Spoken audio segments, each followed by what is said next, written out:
4 minutes remaining.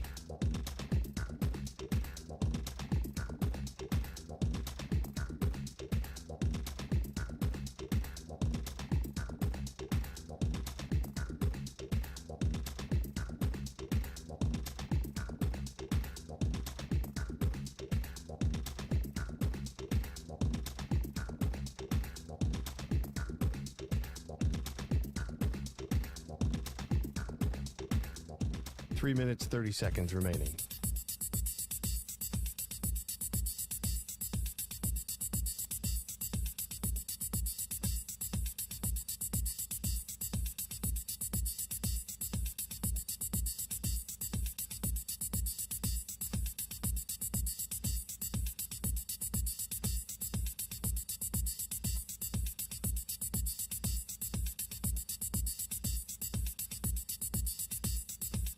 Three minutes remaining.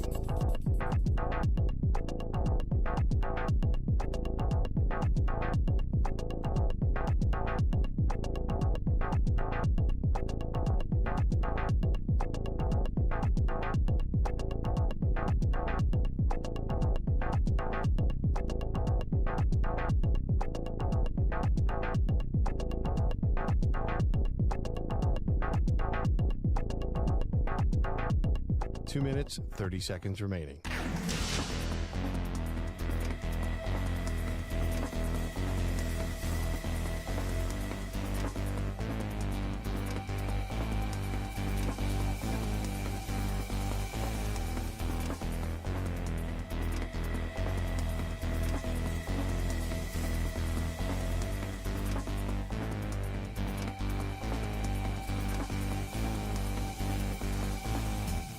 Two minutes remaining.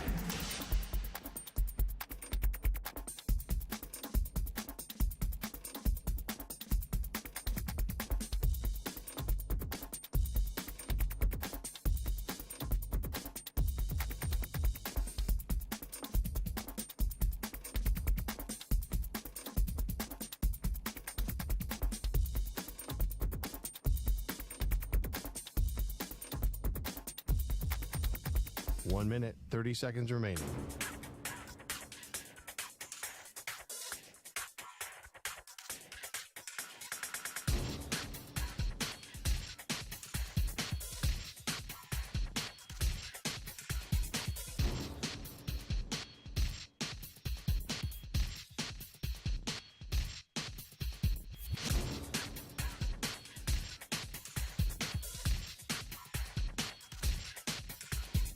One minute remaining.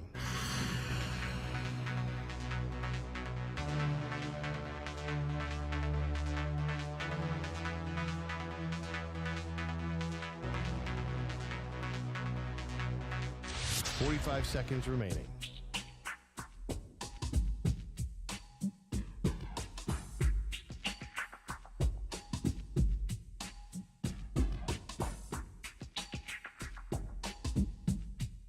.30 seconds remaining.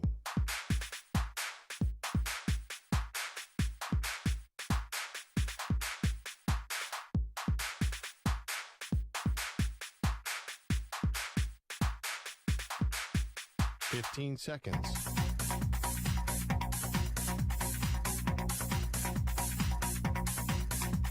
Break ends in 5 seconds.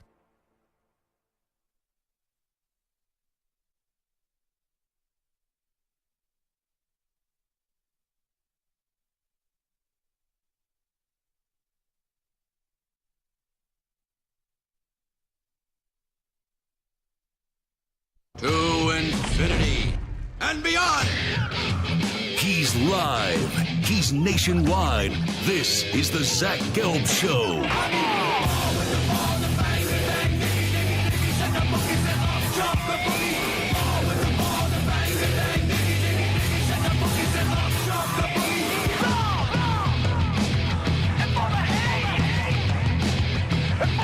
Here's your host, Zach Gelb.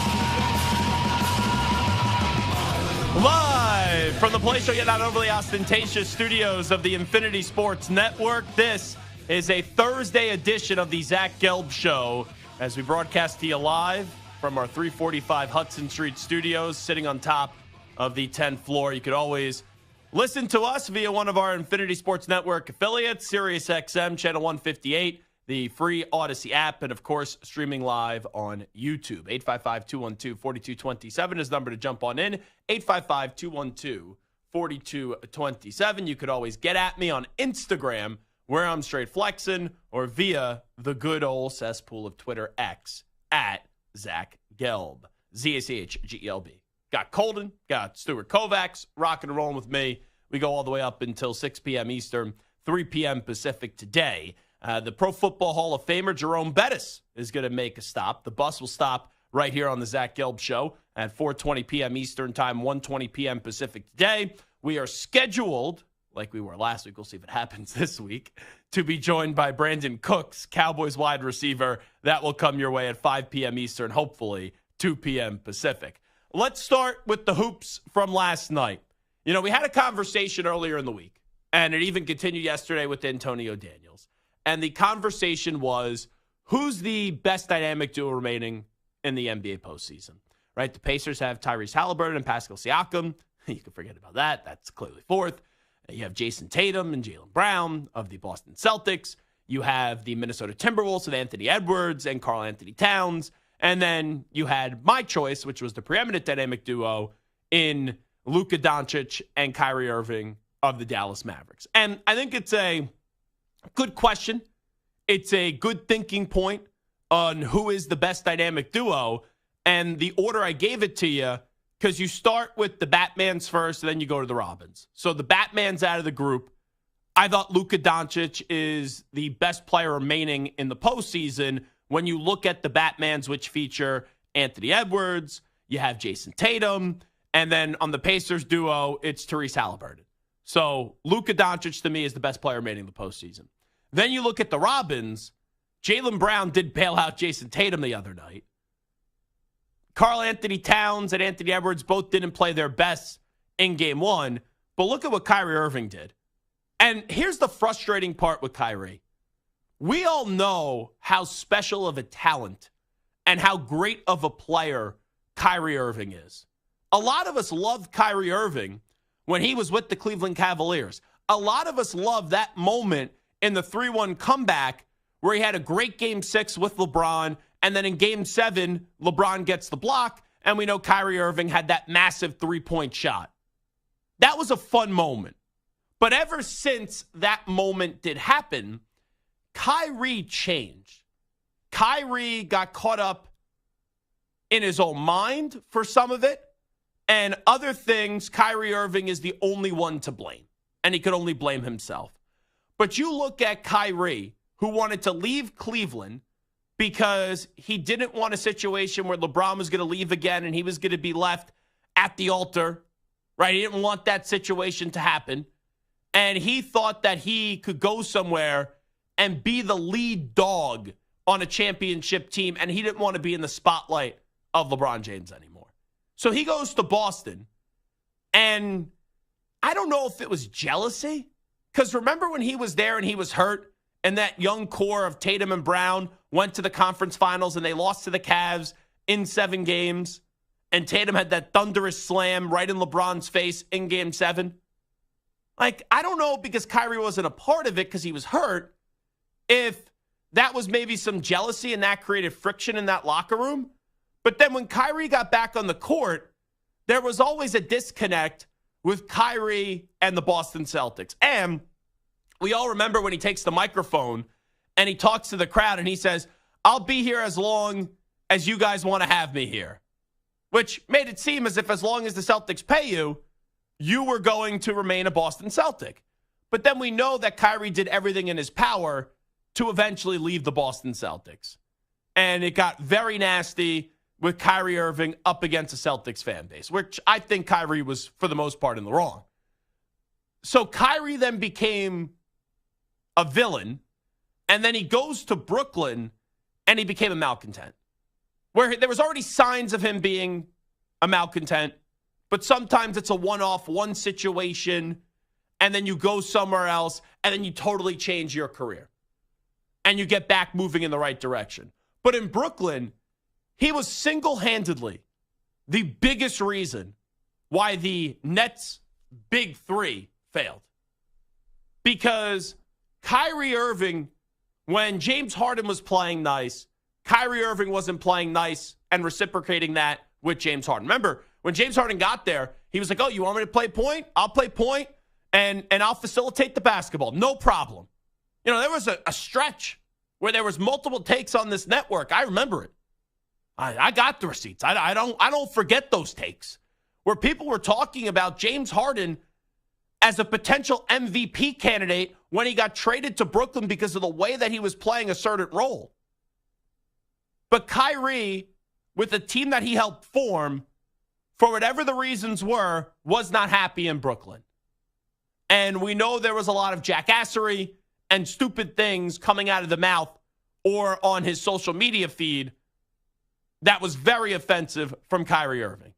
So Kyrie eventually lands in Dallas, and I'll be the first one to say it. I had no expectation for Kyrie Irving in Dallas. I expected Kyrie in Dallas to end up in an ugly way because you would have been a fool not to. Because Kyrie wasn't all locked in on basketball. Kyrie did not care that his actions were being detrimental to his brand. They were being detrimental to his teammates and also his success on the basketball court. But in the last few months, really the last 2-3 months, Kyrie Irving has been all locked in on the Dallas Mavericks. And look at what is transpiring now. They have the best 1-2 punch remaining in the postseason. Because when Kyrie is all locked in, he's a top 10 player in the league. And I don't know if it was that crazy magical shot in the regular season, that game-winning bucket that turned everything around. But something changed with Kyrie where I'm not saying I trust Kyrie. I'm not saying I expect this to be a long marriage. He has 1 year left in the contract and a player option. Eventually, if the Mavericks don't want to pay him or if they have some skepticism or because you know Kyrie wants a max contract. Like, I'm not even saying you could fully trust Kyrie to give him another max deal. Someone will. I'm not saying I could trust him yet.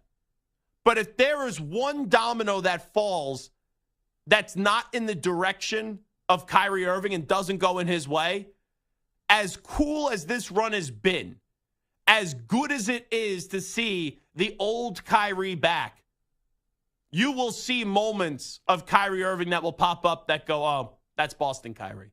Oh, that's Brooklyn Kyrie. So this could be borrowed time.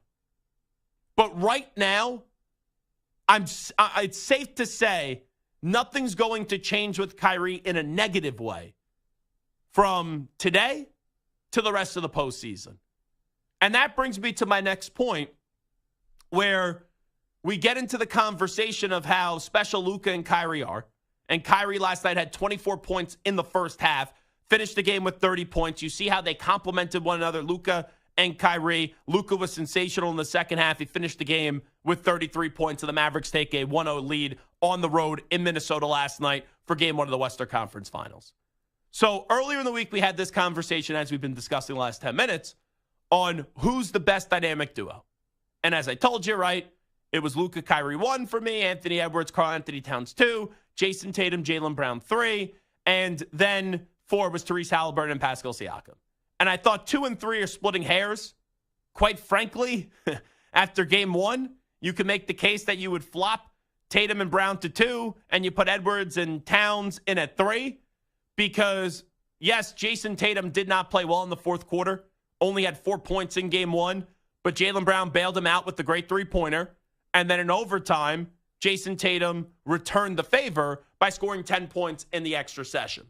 So the next question I'll ask is this. Out of the 4 teams remaining, which team needs to win the most? Like, which team needs to win now? Number 1, it's still the Boston Celtics. Because they've been so close, but yet so far. And you look at the 3 remaining teams, if you would have told Boston back in February or January that you would be in the conference finals, your opponent would be the Pacers, And on the West, it would be Minnesota and Dallas. They would have signed for that 10 times out of 10. Because that means you would have avoided Denver.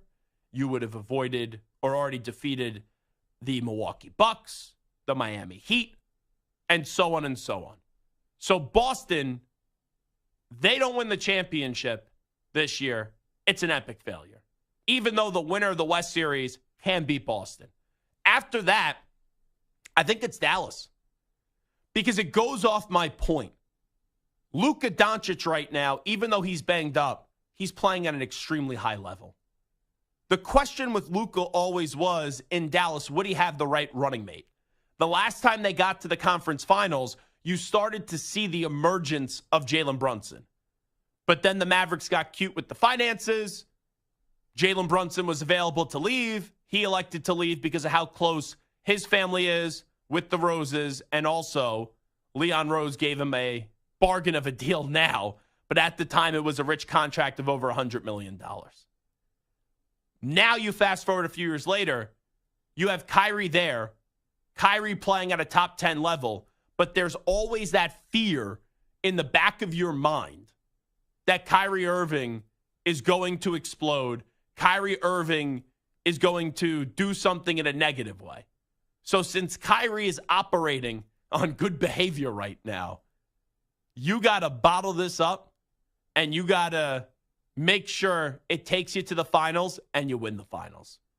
Because as easy as it is to believe in Kyrie and appreciate what he's doing this year and say, man, how great is it when Kyrie's locked in on basketball and isn't, making anti-Semitic posts and also just acting like a jackass, that could change in a snap of a finger.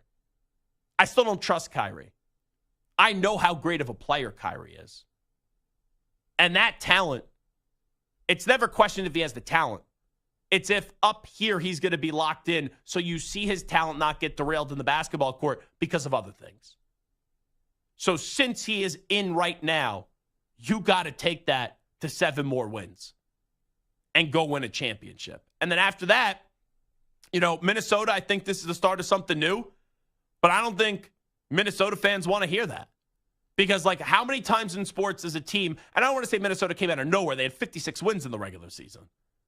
But how many times does a team go further than expected, become that team, then they don't get the job done, and then you never see them get back to that spot? So that's how I would rank it, and then the Pacers are in at 4th. And I know you could then equally use the same argument for the Pacers. Does anyone think the Pacers are beating the Celtics? I don't. And if somehow the Pacers beat the Celtics, I'm not saying that we don't take them seriously. I just don't take them seriously enough to win a championship. I respect the Pacers. I like what they do. They play a fun offense. Halliburton's been pretty damn special. Siakam, right? They got a good team.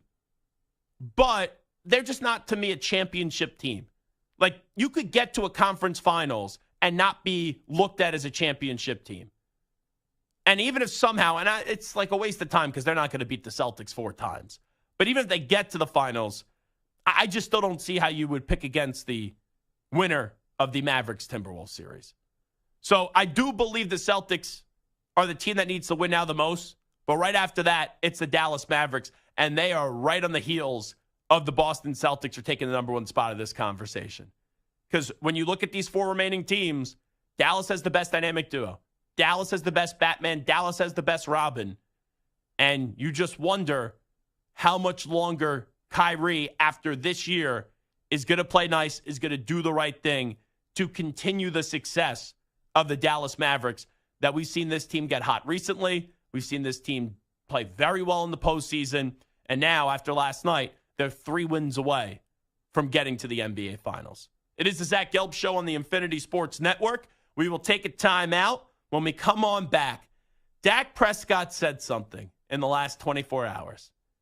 And it is at 1,000% on the BS meter. We'll tell you what Dak Prescott said when we return, and I'll tell you why it's a bunch of bull bleep when we come on back on the Zach Gelb Show. You're in a 5-minute break.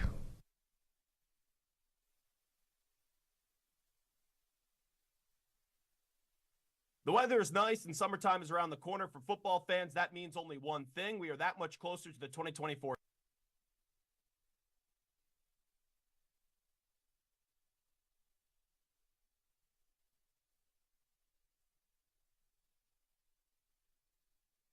Four minutes, 30 seconds remaining.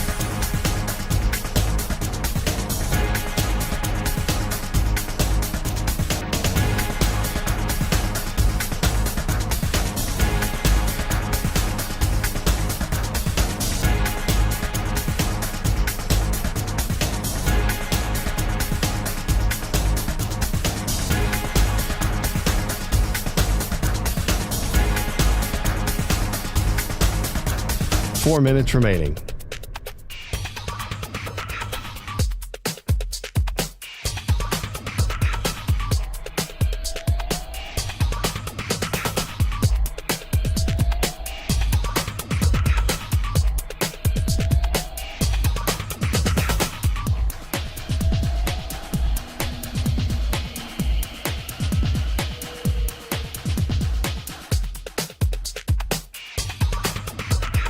Three minutes, 30 seconds remaining.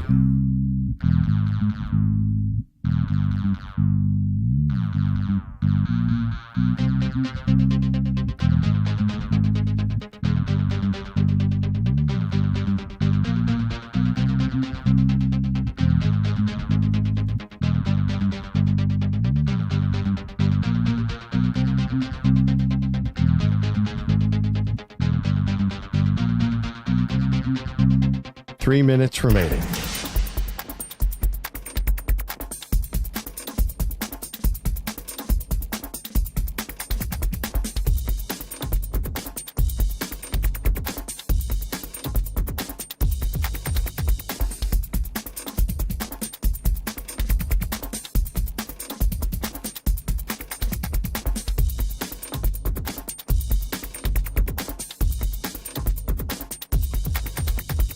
Two minutes, 30 seconds remaining.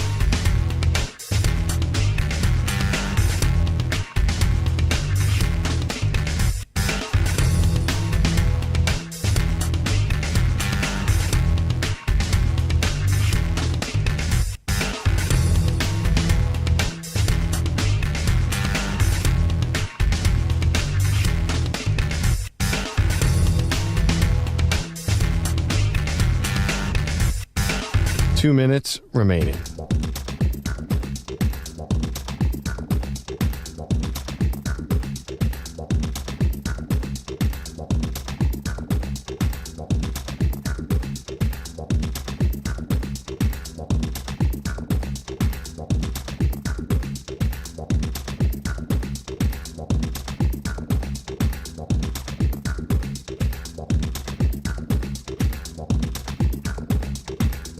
One minute, 30 seconds remaining.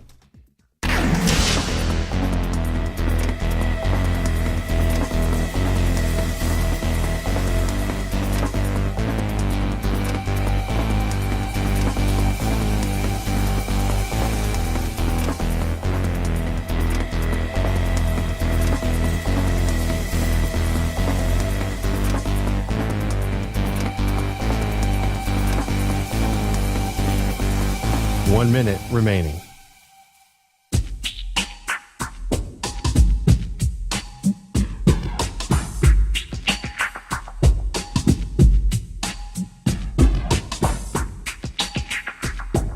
Forty-five seconds remaining.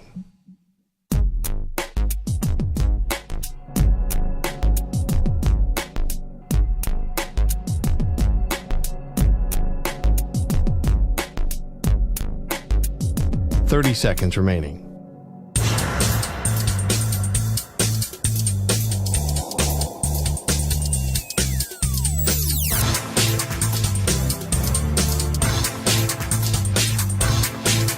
Fifteen seconds.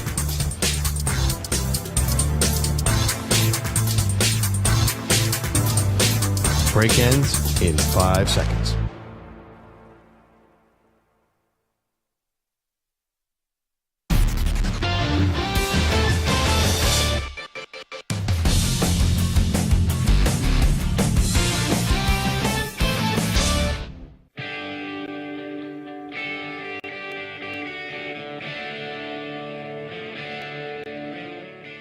Welcome back to the Infinity Sports Network.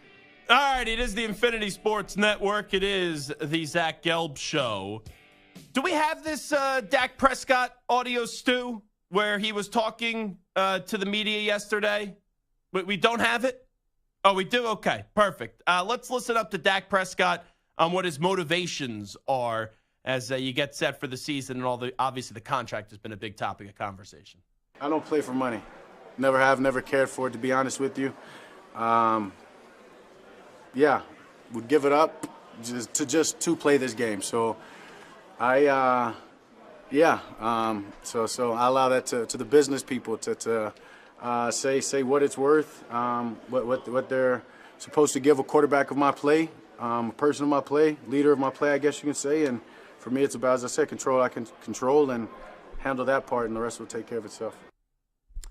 I don't know about you guys. When you heard the first part of that answer, where he's like, it's not about money for me. I've never played the game for money. But then at the end, he is talking about money. And he's talking about his value and getting what a person that plays his position is worth. So, once again, I want to play that sound one more time. But when you listen to that sound, this is what it's BS for a lot of reasons. But he even contradicts himself from what he said in the beginning to then what he alludes to at the end. One more time. I don't play for money. Never have, never cared for it, to be honest with you. Would give it up just to play this game. So come on. So I allow that to the business people to say what it's worth, what they're supposed to give a quarterback of my play, a person of my play, leader of my play, I guess you can say. And for me, it's about, as I said, control. I can control and handle that part, and the rest will take care of itself. So whenever a player says they don't play the game for the money, it's bullcrap. Like, I'm not saying that players originally didn't love the game and then you turn out to be so successful and then you become such a lucrative option and you make so many dollars doing this. But Dak's saying he'll let the business people figure things out what he's worth. And then also saying you don't care about the money and you only can control what you can control. Well, Dak, you could control what you get paid. Like, you could go to your finance people, your agents, right, and say, guys, you may not like what I'm about to say. I know I could go get way north of $50-something million, maybe even $60 million. I could be the highest paid quarterback in the league because, fair or not, Dak Prescott has been good. He has not been great. But when you are a good quarterback in the NFL, you get great money and you reset the market. So right now, the highest average annual value salary at the quarterback position is Joe Burrow at $55 million. Jared Goff just got $53 million a year, and Jared Goff's a good quarterback, not a great quarterback. So if you're Dak Prescott and you can control what you can control, and if that's a factual statement, which it's not, that you don't care about the money, you don't play the game for the money, well, I'll urge Dak Prescott to do this. I'll call his bluff. Why don't you take significantly less? I'm not saying take $25 million a year. I'm not saying take a $30 million a year deal. Why don't you, Dak Prescott, take a $40 million a year contract, like what Matthew Stafford has? And it would make you 1, 2, 3, 4, 5, 6, 7, 8, 9, 10. It would make you the 11th highest paid quarterback per year in football. I'll give you 41. $41 million a year. I'll put you right past Stafford. $41 million a year. Why don't you do that? Take less, since it's not about the money and it's about your enjoyment to play and your enjoyment to go to try and win. And they could easily take care of CeeDee Lamb. They could easily take care of Micah Parsons and also fill out the rest of the roster and put a really damn good team together. Because you look at quarterbacks for years, and right, I know Samter's been on like the longest time away that I think any producer's ever been away for in the history of radio. To be fair, he got COVID a week ago. Now he's moving this week. We just found out that Samter, we're all out on Memorial Day, but he's not even back Tuesday. Samter's not even making his triumphant return until Wednesday. And quite frankly, I will believe Samter's going to be back on Wednesday when I see Samter in this studio, Stu. And the reason why I say that, think about it, Stu. He had the COVID for the week, and he was out. Now this is moving week, which I never knew you needed an entire week to move. But Samter's moving. He has the time off. He's allowed to take the time off. I'm not mad whatsoever. But can't you see Samter on Wednesday, Stu, going, guys, I had a complication. The internet guy, got pushed back a few days. There's a problem with the plumbing. There's a problem with the electric. If I'm putting odds down right now that Samter is showing up to work on Wednesday after being out for what's going to be over 2 weeks, being sick, and then also with the move, I'm going to say Samter showing up to work. If he shows up to work, I'm going to say it's at like plus 180. Wow. I don't think it's likely he's coming to work on Wednesday. I have no factual evidence of that. Yeah. But him coming to work at plus 180, you would think that would be minus on the odds, not plus on the odds. I guess I'll talk to you Tuesday night about guests and topics for Wednesday. See, I'm not annoyed. I don't know. I could just go off sensing there. I sense Stu being a little bit annoyed. We're happy. Oh, yeah? You're happy? You're good? I'm good. Okay. I like working with you. That's Other good. hosts, I don't know if it would be that case, but with you, I'm happy. Oh, you want to name names? Do not.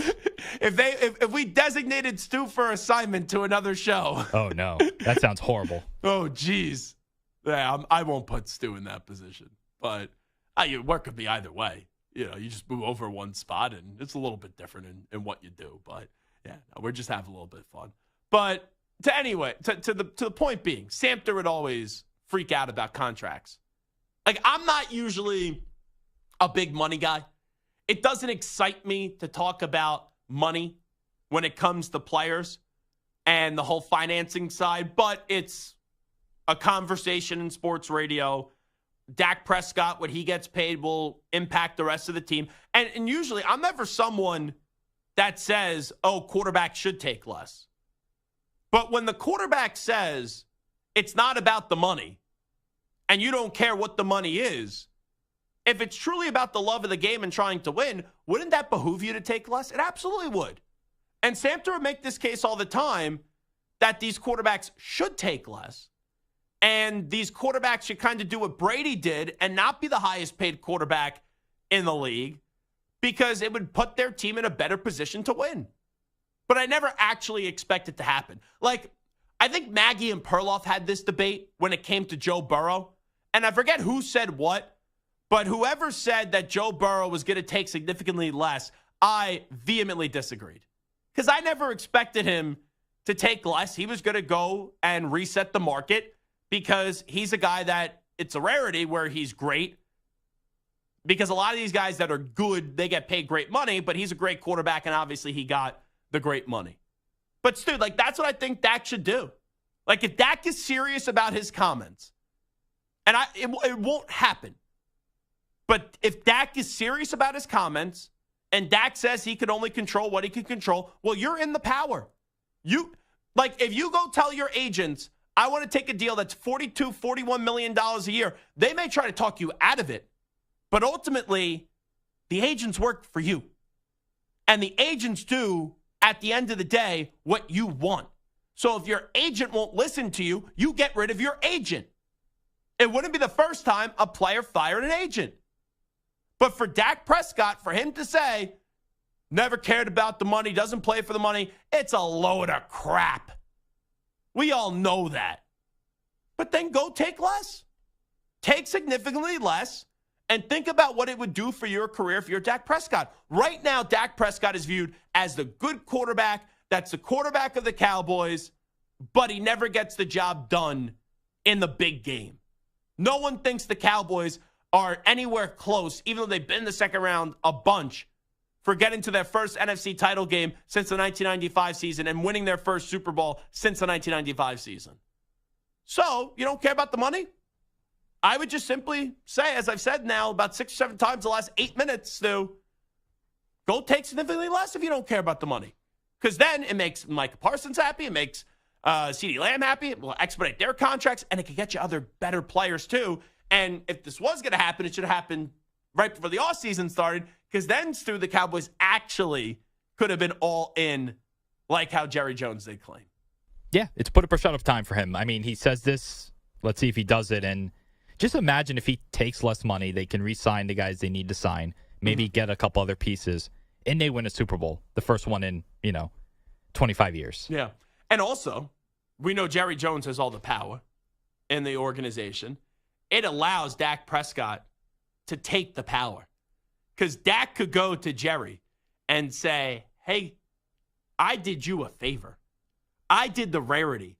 I took only $40 million a year where I could have been a pain in the ass and got at least $55, $56 million a year. So now you have to use that money in a salary cap league that you saved by not having to pay me to go get other people. Or, and if he can't get that guarantee from Jerry, then he walks. Like, that's the other thing, too. Dak has all the power here. Dak has all the control. Dak has a no-tag clause. So the other way to look at this, Stu, is what he just said. Is that a front? Is that a front for him just kicking the can down the road and maybe setting up this offseason where it will be all about the money, and Dak will just go to the highest bidder because maybe he's fed up with all the drama that is happening with the drama Dallas choking Cowboys still? I feel like that's the more likely option. Ahead of him taking less money to stay with the Cowboys, I think there's a better chance he's on another team. I would agree with that. Like next year, or excuse me, a year from now, is Dak on the Cowboys? Yes or no? I say no. You say no. Okay. Colton, is Dak on the Cowboys a year from now? Yes. Yes? Absolutely. Attack, Rich Ackerman? Yes. And it's going to be a new record-breaking contract, you're assuming? I don't know if I'd go record-breaking, but he'll At get, least he'll get the $50 money. million. Yeah, he'll get the money. Okay, at least $50 million a year. Huh. Will Dak be in Dallas next season? I want to agree with Stu. I want to say he will be elsewhere because I think it would be better. Like, imagine if Dak was in Seattle next year with DK Metcalf, Tyler Lockett, Jackson Smith and Jigba. That would be fun. But I don't think he's leaving the organization. Because I almost just think at this point, Dak is immune to all the craziness that we make a big deal about with the Cowboys. That Dak knows what the drama is. Dak knows what he's getting with Jerry Jones. And he's just able to have it go in one ear and out the other. It is the Zach Gelb Show on the Infinity Sports Network. We have finally seen the video of what happened between the cop and Scotty Scheffler before the PGA Championship. We will react to that on the other side. And last night, I was at the world's most famous arena, Madison Square Garden, for Game 1 of the Eastern Conference Final. The Rangers. Ooh, that was an ugly performance. The Panthers mauled the Rangers. We'll discuss that when we come on back. But update time first. Here he is, the Ackman, Rich Ackerman. Infinity Sports Network. Sports Flash. And it's sponsored by Progressive Insurance. Drivers who switch and save with Progressive save nearly $750 on average. Call or click today to find out if they could save you hundreds on your car insurance. There is another NBA coaching vacancy today with the Cavaliers firing J.B. Bickerstaff. Cleveland went quietly in the second round of the playoffs in part due to injuries with Donovan Mitchell, who missed the final 2 games against Boston. The 45-year-old had a winning record, and the Cavaliers won 99 games in each of the last 2 years. The Celtics look to go up 2-0 in the Eastern Conference Finals before heading to Indiana Game 2 tonight at TD Garden, while the NHL's Western Conference Finals open in Dallas with the Stars hosting the Oilers. We're coming off the Game 7 win in Vancouver. Roope Hintz remains out for Dallas with an undisclosed injury. Baseball today, Luis Gil with 6 1/3 scoreless as the Yankees blanked the Mariners 5-0 to take the series finale. Seattle had just 3 hits on the day. The Giants, with 5 in the 8th, beat the Pirates 7-6. The Phillies on top of the Rangers 4-2, top 7, while the Padres and Reds are even at 4, bottom of the 7th. And top of the 5th at Wrigley, it's the Braves 1, the Cubs 0. I'm Rich Acker. This is the Infinity Sports Network. Follow us on X. Our handle is INF Sports Network. That's INF Sports Network on X.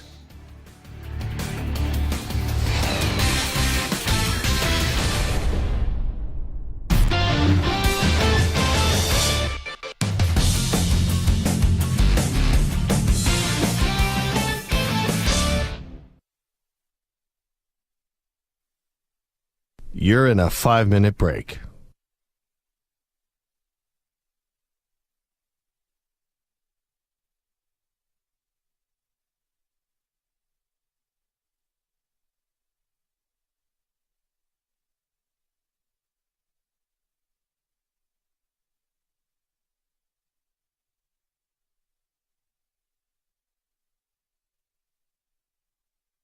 Four minutes, 30 seconds remaining.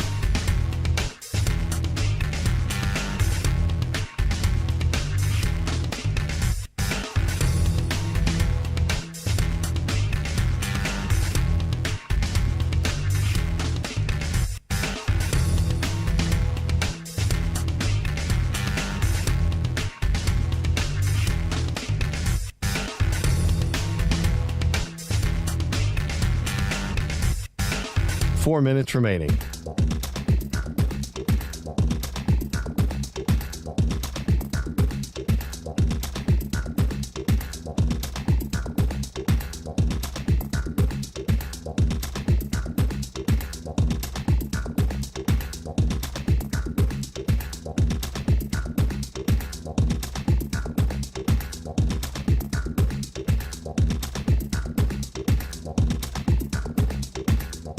Three minutes, 30 seconds remaining.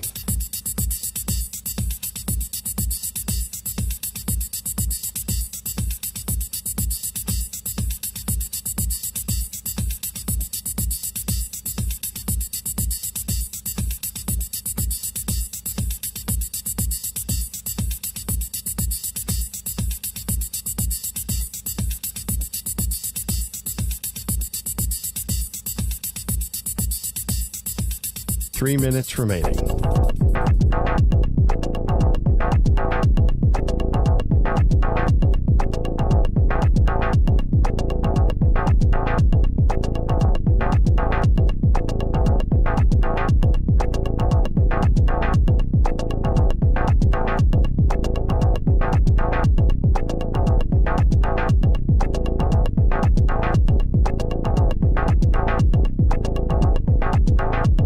Two minutes, 30 seconds remaining.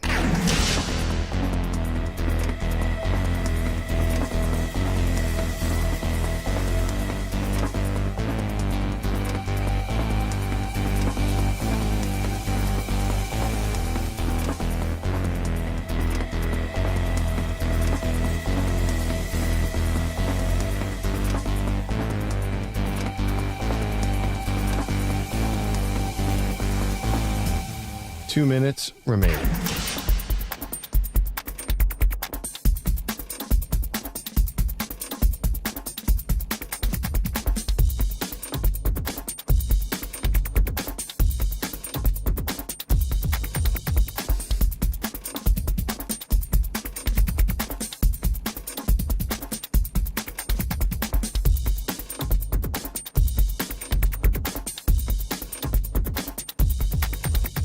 One minute, 30 seconds remaining.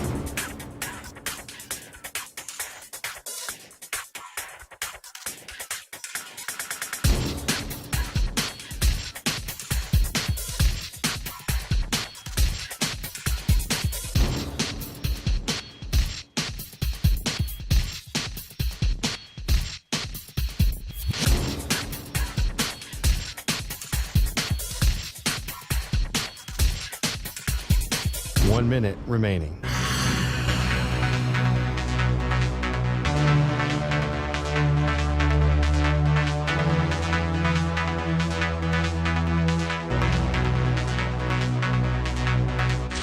45 seconds remaining.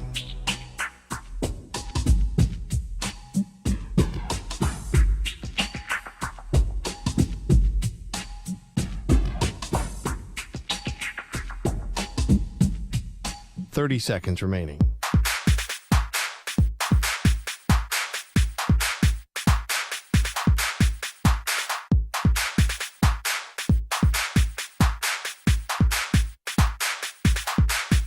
Fifteen seconds.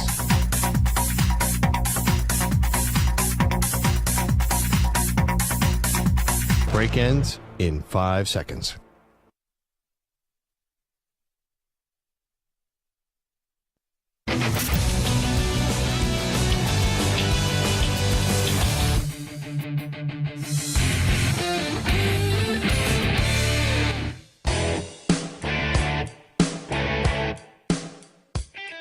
Welcome back to the Infinity Sports Network. So this portion of the show, Zach Gelb Show on the Infinity Sports Network, is sponsored by the new Hyundai Tucson, available with complimentary class-leading Blue Link Plus. Now it's easy to use your phone to control your Tucson. Joining us coming up at 4:20 p.m. Eastern Time, 1:20 p.m. Pacific today will be the Pro Football Hall of Famer in Jerome Bettis. I'll get to the Panthers and the Rangers in just a second. But the video has now been released of Scottie Scheffler trying to enter the PGA Championship on what was early Friday morning. If you forget, there was unfortunately a death leading into that event, and it caused the road to be shut down. And I guess there's only one entry to get into the PGA Championship, even if you're a golfer. And when people were trying to enter, they were being told no. Now, I guess several golfers were told how to get in, and they would be allowed to get in. And we know what happened. Scottie Scheffler eventually got arrested. And there was a report out there, and the claim was that the police officer got dragged to the ground by Scottie Scheffler's vehicle. So the cop didn't have his body camera activated.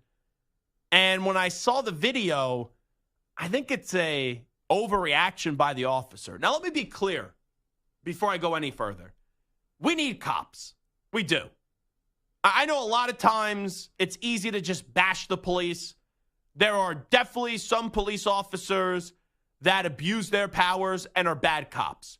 But that's like in any line of work. There's a lot of good people in your line of work, and there's some bad people. You rarely hear, though, about the good people. Only the bad does get highlighted. I just want to make that abundantly clear because I don't think it's easy to be a cop. I have a lot of respect for police officers around the country. But in this case, from what I saw, and this is the easiest way to describe it, Scheffler is slowly trying to get in. Then it looks like the cops realize he's getting past them, and they're like, no, you can't get past them. And to get the attention of Scheffler, like it looked like one officer just elbowed the car. He doesn't fall to the ground, though. And the moment when Scottie Scheffler, it looks like an elbow to me, the elbow goes on the car, he stops the vehicle. So unless some other video comes out, it does not look like the officer was in any danger. It does not look like the officer was dragged to the ground. It just looks like this was an officer who told Scottie to stop. Maybe Scottie didn't hear him at first, but then the moment that officer hits the car, he stops. So I don't think Scottie Scheffler did anything that warrant him to be arrested. Because let's say you're trying to drive to get to work, which Scottie Scheffler was doing. And let's say the road was blocked off and you're trying to get in, and you pull up and an officer says no, and you pass them for like a second, but it's as they're saying no, and then the officer smacks your car and you stop. Do you deserve to get arrested? No. And it's wild to me how at the PGA Championship, he was not 30 miles away. He wasn't an hour away. He was trying to enter the event. This is not some scrub. This is not some golfer you've never heard of. It's the number one bleeping golfer in the world who just won the Masters. So how does it get to this point where he gets arrested? And in a weird way, I'm putting some of this on Scottie Scheffler. And the only thing I put on Scottie Scheffler, the cop overreacted. He shouldn't have got arrested. I don't think Scottie Scheffler did anything wrong. But you see the video. It was Jeff Darlington, right? The reporter at ESPN. He looks at Jeff Darlington and he's like, help me. I know we don't want people to be that douche, right? Usually when you play the card of, do you know who I am? You come off as a douche. But in that case, if it means going to jail or getting entry to the PGA Championship, I'm just going to go out on a limb here. I think we all would have been fine if some video got release of Scottie Scheffler saying to the officer, hey, officer, do you know who I am? I'm Scottie Scheffler. I'm trying to participate in the tournament. I just won the Masters. I'm the number one golfer in the world. And then you would think, right? Even if the cop was mad that he didn't stop right away, where it was, I'm assuming the cop said, no, you can't go in right as he's driving, because you can't hear what's going on. I'm just looking at the video. I'm making a logical assumption. So if I'm assuming I'm making an ass out of you and me, I'll apologize in advance. But it's not like Scottie Scheffler was told no and then drove a mile down the road. Like Colin, he may have been told no from what we could see and then may have went 7 or 8 feet. And that may be benevolent. He didn't go that far, right? It's not a good look for the officer. I don't think this is going to be. No, exactly. So, and you arrest him, you can just pull up to the front. Like, he's at the front gate. You're telling me there's no PGA people around? Like, because your golfers are all getting there that early. Hey, is this who this guy says he is? And, oh, yeah, that's Scottie Scheffler. You know what? Go on. That's a great point. Like, I didn't understand how this even got that far. How are these folks that run this tournament at Valhalla Golf Club, how do they allow this to happen? Because that's like a commotion. And I get it. It's if the officer wants to arrest you, it doesn't matter who you are. But how didn't common sense prevail here? Where, from both sides, the officer realizing that Scottie really didn't do anything wrong. And then on the other side, Scottie, how don't you say, do you know who the bleep I am? That's wild to me. And you know what? I think Jeff Darlington should have got arrested with him. Like, if I'm Jeff Darlington, and I know he did a great job reporting, and everyone was slobbering over his reporting because it was very good reporting. For your own personal brand and your own career, I think it actually would have benefited him more. Instead of getting on ESPN, this is what I just saw, and Scottie said, help me, and the officer had no clue who Scottie Scheffler was, right? Because Darlington said that. They were like, it doesn't matter who that guy is. He's going to jail. He tried to hurt our officer, which it doesn't look like he did. Like, I know Darlington's getting praised for doing his job, but could you imagine if Darlington stepped in and 2 things would happen? One, you try to prevent the arrest from happening, and then Scottie Scheffler's like, this is Jeff Darlington. He's the guy that made it known it was me. He prevented me from going to jail. That's option 1. Or 2, you step in and you get arrested with Scottie Scheffler. Think about that exclusive interview. You're in the slammer, right? You got Big Bob in the sell over, and you got Scottie Scheffler and Jeff Darlington. That's an exclusive interview for Jeff Darlington. And Scottie will remember you forever. I don't know if Darlington, I know he's an NFL reporter. I don't know if he's trying to make it big in the golf community. Obviously, he has to have somewhat of success covering golf. I'm not aware of it because he's at the PGA Championship, part of the ESPN coverage, being a reporter. You then have a relationship with the number one golfer in the world who doesn't have much of a personality. But he'll always remember you as the guy that you went to jail with, that you went and you got ham and cheese sandwiches with. Like, and also I think it's pretty badass I would love to be known as, and I don't refer to myself as a reporter, I'm just doing it for this. Zach Gelb, the reporter who got arrested trying to prevent Scottie Scheffler from going to jail. Could be a great friendship that was just built. Yeah. Going to jail together. You know what? I have to arrange getting arrested with the golfer. Patrick Cantlay follows me on Twitter. Should I DM Patrick Cantlay? Hey, you want to up your brand? We'll up my brand too. We'll go get arrested at the U.S. Open this Make year. sure you got your phone recording and put it in your back pocket so there's plenty of audio for you. Oh, my God. It's crazy. And the cop didn't have his body camera activated. Eventually see the overhead video. This looks like a guy that was just trying to get to work. He was told no. He's in a car. Maybe didn't hear it at first. Goes about 3 feet. Officer slams his elbow on the car, which is I'll say this, a badass move by the officer. Your elbow in a car? Doesn't your elbow have to hurt? And then, boom, Scottie Scheffler gets arrested. It does. Once again, I think there's a lot of great cops in this world. I just can't defend this cop. This cop just, from what I've seen, he just seems like he's in the wrong. Anyway, let's get to the ice. Let me play you Matthew Tkachuk on the biggest key to the Panthers securing a 1-0. Well, they won the game 3-0, but going up 1-0 in the Eastern Conference Final, taking game 1 in Madison Square Garden on the road. Getting the first goal playing with the lead is a huge thing, especially in playoffs. And, able to try to build on that lead is something we're going to have to, what we were trying to work on and tried to do. But at the end of the day, we played really well defensively. And here was Carter Verhaeghe, his goal on the Panthers radio network to give the Panthers a 2-0 lead. I guess Verhaeghe gets credit with the goal, even though it really should be Alexis Lafreniere, because he put the puck in his own net. Down into Rangers territory, Shesterkin well out to play this one. Gave it right to Verhaeghe along the far boards. Verhaeghe back up front, tip off a Ranger, and they score! Carter Verhaeghe centered it. It went off a Ranger, and the Panthers have a 2-0 lead with 3:48 to play. So, last night, I thought the Rangers were pretty flat. They came a little bit alive in the third period. Wenberg has to put that puck in. Cooley hit a post on a breakaway.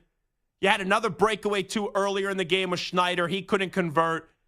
The Rangers, there's been so many times this year where they look like they're not going to win. And then, last night, I'm sitting there when it's 1-0 in the third period. I'm like, I just think they're going to find a way to pull this game out because you've been accustomed to it. The Panthers were the more physical team. The Panthers were the better team. And you saw last night, with as good as Shesterkin is, Bobrovsky can challenge Igor. Where in a lot of other rounds, the Rangers had the clear, distinct goaltender advantage. And I know a lot of people are going to freak out, say, put Rempe in. I would have been fine with Rempe playing last night to try to match the toughness. But Trouba was tough last night. They did fight back at times up against the Panthers. They just didn't get the puck luck to put the puck and get the biscuit in the basket. That's the bottom line. The Panthers, I said it before the postseason started, the best team in the league. They should go to the Stanley Cup final. But this series is far from over. I anticipate the Rangers winning tomorrow night, tying this up at 1-1, and then you go on Sunday to Florida for a Game 3 at 1-1. But the Rangers don't win on Friday, then you think the series is over. Because the Panthers have been a team that have been there. They've done that in the East before. But the Rangers, anytime they've been doubted this year, and there's a reason why they have the most points in the league, they have found a way to come through. But Mika Zibanejad has to be better. Artemi Panarin has to be better. And the Rangers, they were a little flat last night, no doubt about it. They didn't get enough shots. They have to increase that offense. But ultimately, the puck just didn't bounce their way last night, and we'll see what happens in Game 2.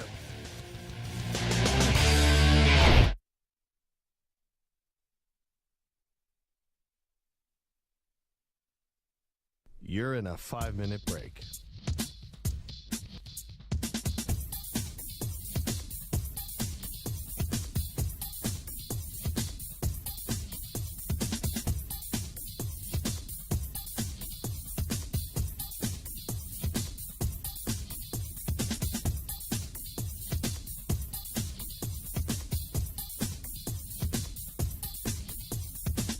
Four minutes, 30 seconds remaining.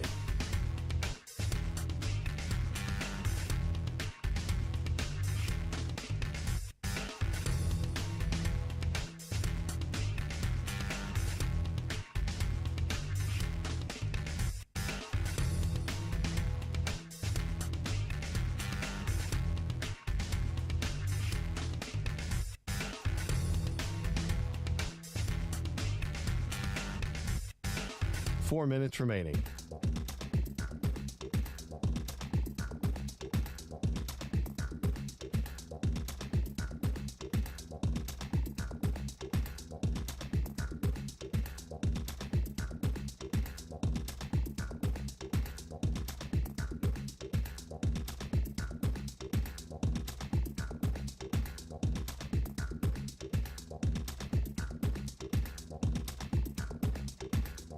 Three minutes, 30 seconds remaining.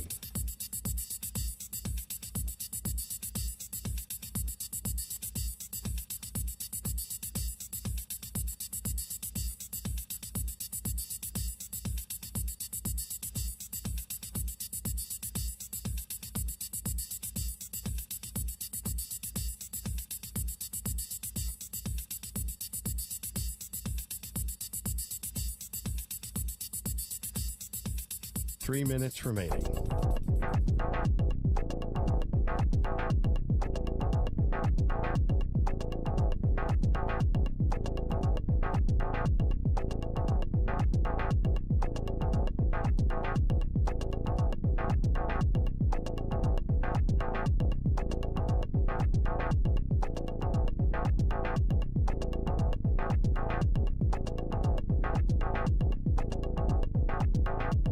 Two minutes, 30 seconds remaining.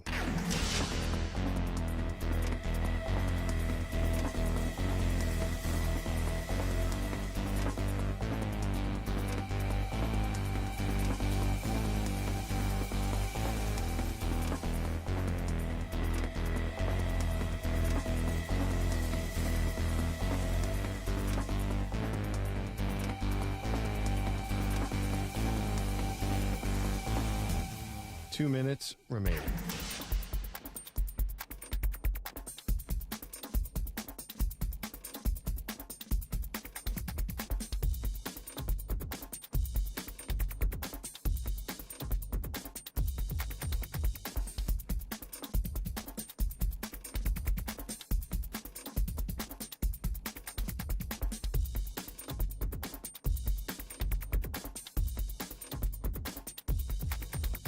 One minute, 30 seconds remaining.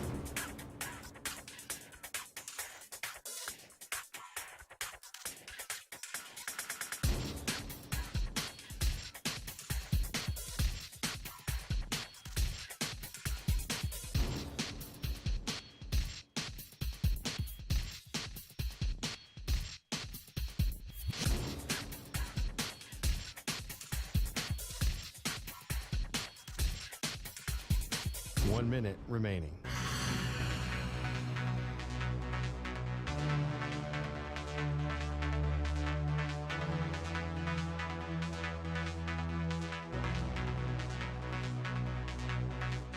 .45 seconds remaining.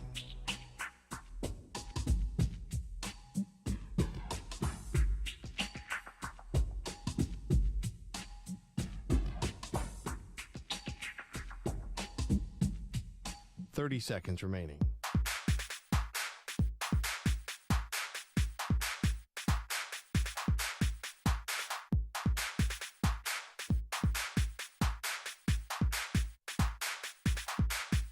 .15 seconds.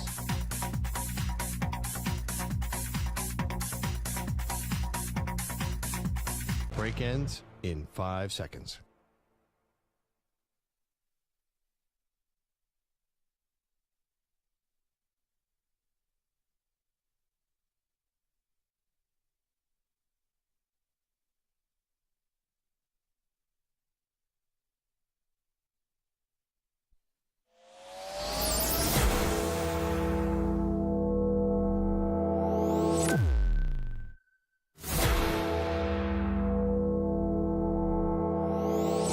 Infinity and beyond. He's live. He's nationwide. This is the Zach Gelb Show. All righty, here we go. Hour number 2 of our radio program. That's right. It is the Zach Gelb Show on the Infinity Sports Network. We will be joined by the Pro Football Hall of Famer, the great running back in Jerome Bettis, coming up 20 minutes from now. I want to get into a little bit about the Steelers here, though, to start this hour, to set us up for Jerome Bettis. And you hear the other day that this is a quarterback competition between Russell Wilson and Justin Fields. Now, let me be clear, because I was told something the day Russell Wilson, and I've shared this before, but I'll share it again. The day Russell Wilson elected to sign with the Pittsburgh Steelers, I was told by a source that is in the know that Russell Wilson was going to be the starting quarterback. And not only was Russell Wilson going to be the starting quarterback in Pittsburgh, they may not even make this a competition. And even if they say it's a competition, it won't be a competition. But at the time, we didn't know Justin Fields was going to get thrown into the fire. That's when Kenny Pickett was there.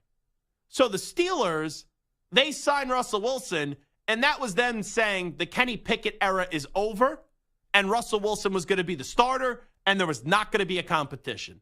And ultimately, that ended up being true because Kenny Pickett then got traded to the Philadelphia Eagles. But then the Steelers did something which I actually think was savvy, and it was very smart, and where they basically gave up nothing in draft capital to go get Justin Fields. Because Russell Wilson's at the point of his career where he's trying to win back people's trust. Russell Wilson is far from the days of being that very good quarterback in Seattle. Year 1 in Denver was a disaster. Year 2 in Denver, he played better. He was the way I would say it, he's a fine quarterback. He was a fine quarterback last year in Denver. But him and Sean Payton clashed heads. That was never going to be a marriage that was going to continue. And since Russ didn't even have that new extension kick in yet in Denver, and you're getting all that guaranteed money, he's actually the guy that took the minimum, took less, because he wanted to go to the right situation. And I just wonder if I was a fly on the wall where it was guaranteed to Russ, from what I was told, that he was going to be the starter over Kenny Pickett when he signed there. I wonder how the conversation did go down when Omar Khan or you had Mike Tomlin call up Russell Wilson and say, hey, we traded Kenny Pickett, but now we're trading for Justin Fields. Because Kenny Pickett is at a point of his career, only 2 years in, the guy hasn't been able to stay healthy. He was a first-round pick, but he wasn't a top 10 pick. He was 19th or 20th, Colton, 20th. So he was 20th in the draft. You could take a quarterback 20th overall, and if it doesn't work out, it doesn't derail your franchise. Like, if 9 times out of 10, outside of the Niners, you're picking in the top 5, and that quarterback in the top 5 does not succeed, that sets your franchise back. But when you're picking at 20th and the quarterback falls to you and you didn't have to move up to get him and it doesn't work out, it won't ruin your franchise. And the Steelers still have a good roster, right? You got one of the more underrated defensive players in the league in Alex Highsmith, who's a stud. You got TJ Watt on the offense side of the ball. I like the 1-2 punch of Najee Harris and Jalen Warren. You have Pickens as a wide receiver. They have attempted to improve this offensive line, which has been a problem. I think it's going to be successful this year, but you never know. And now it's like, is there a quarterback competition? And they're presenting this as a quarterback competition. And you look at it like Russell Wilson's at the stage of his career where no one's expecting him to be the long-term guy in Pittsburgh. Like, could he go maybe have a 3-year run? I guess it's possible, but is Russ ever going to return to a point where you're looking at him as a top 7 quarterback in this league? No. Is there a chance he could look like a top 10 quarterback? I guess. But how many great quarterbacks there are in this league, it's unlikely that Russ is a top 10 quarterback in this league again. But he has all the pieces in Pittsburgh this year to continue to do what the Steelers have become. And that's be a team that can make the playoffs. And maybe at best, you look at them and you go, okay, they can win a playoff game. Because the Steelers, it's kind of sad what has happened. Like, trust me, there's a lot of organizations that would love to be the Steelers. The Steelers are never bad.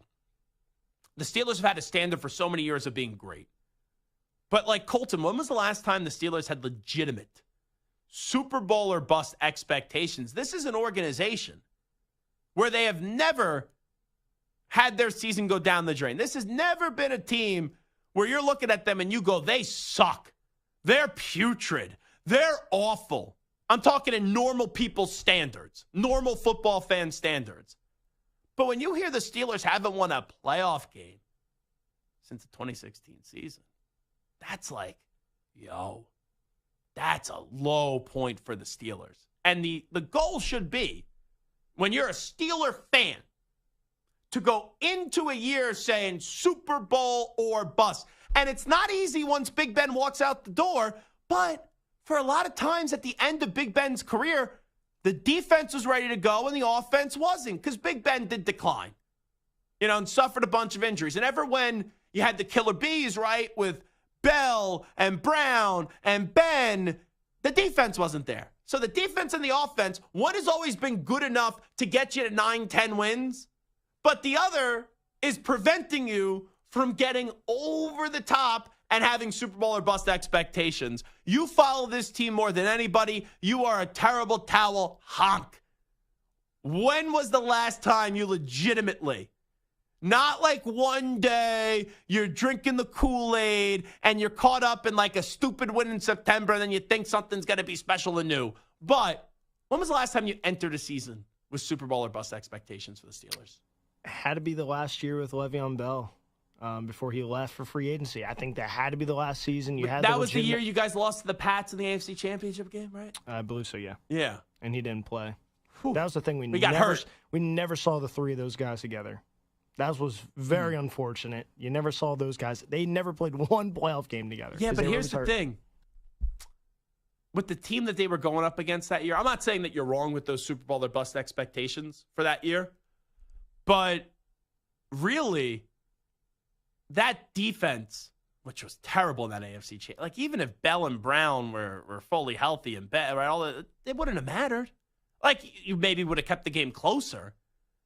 But Brady did, but he had all the time. They ran a flea flicker in that game for a touchdown. Patriots in a trick play against the Steelers, guaranteed. Yeah. I always laugh at my dad. I'm like, oh my gosh, where's the trick play? And then it comes, and then no one else sees it coming. I'm like, what are we doing? You know what really changed the Steelers? And I forget what year this was. Oh no, it was the year it was Super Bowl 52 that year. They lost to the Jaguars in the regular season. They were home. So this was 2017. Yeah, so that's right after the year they lose the AFC Championship game. So you're spot on. But that team, they were so worried about their revenge against the Patriots, they forgot to show up early because that game got close at the end. And they got blown out early. But they forgot to show up early against the Jags. Yeah. Who beat them earlier. Sure did. And you've never seen that team since recover. Now, I'm not saying it's easy because once Big Ben retires, you miss on quarterbacks. Like the Patriots missed on Mac Jones. You guys missed on Kenny Pickett. And now it's, okay, the Patriots were, like, I hate being in the middle. I hate being in the middle, and the Patriots were that for a little bit when they made the playoffs that one year with Mac Jones, and you knew that team wasn't going anywhere. And then the next year, they slowly took a step back, and then they plummeted the year after that. The Steelers are never going to plummet. Like, they're not going to be bad enough, even in a loaded division or a loaded conference, where they're like 5 wins. Because they got a damn good roster. This team probably this year, 9-8? 10-7? That's where I'm at again. I think the bookmakers have them 8.5. I'm gladly going to hammer it again, and they're going to hit again. They're going to get another 9-10 wins again because they're going to have better quarterback play, whether it be Russ, whether it be Fields.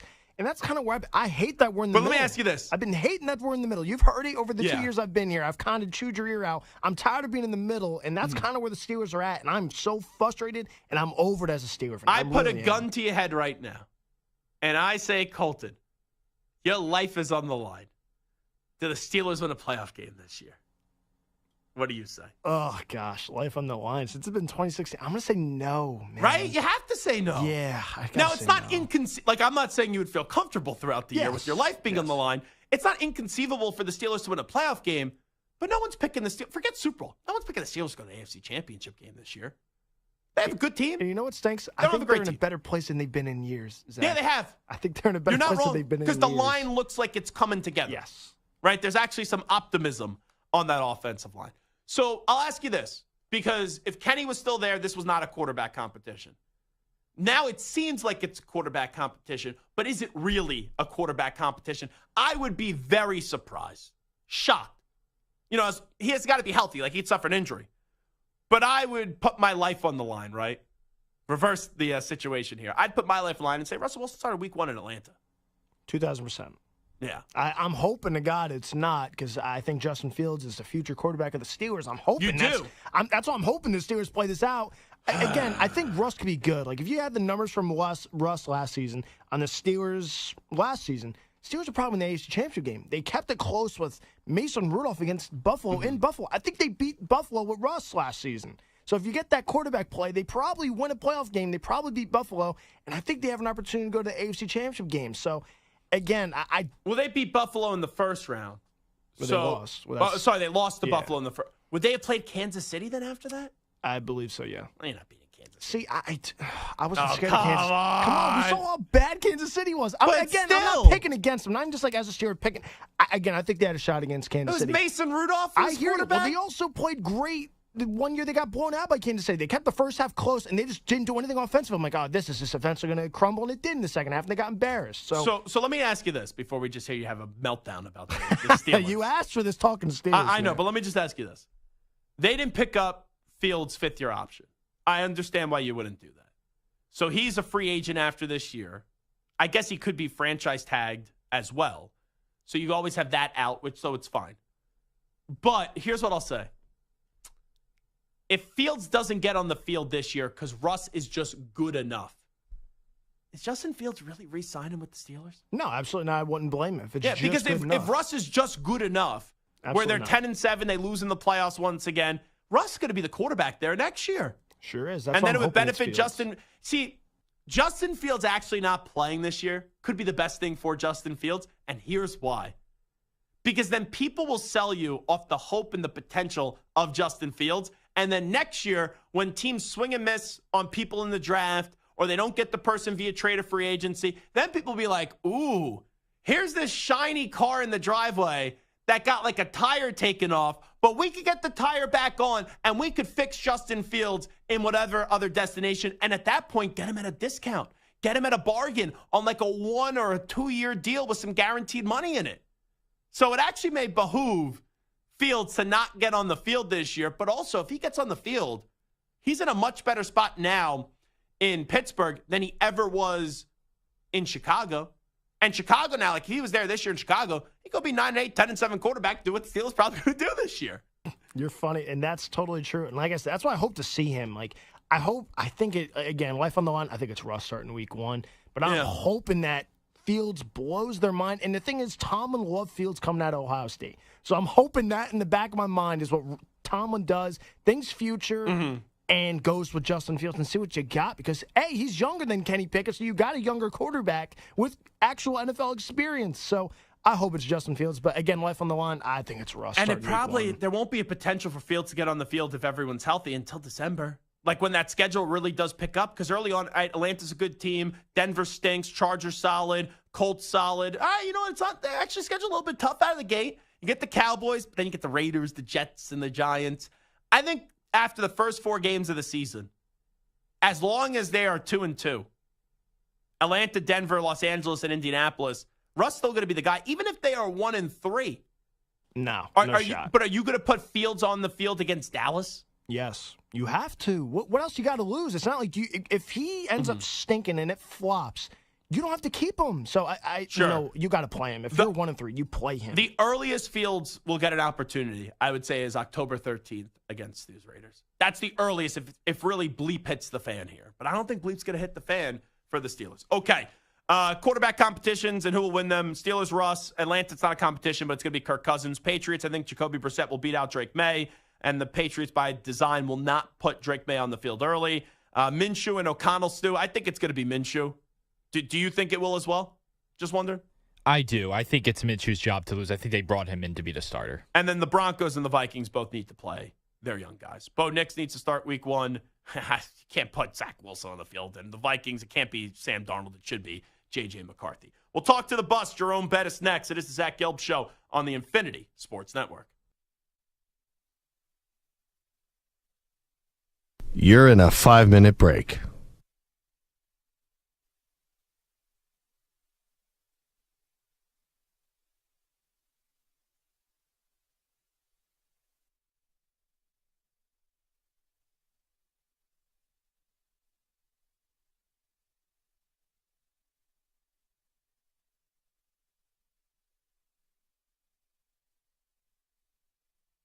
Four minutes, 30 seconds remaining.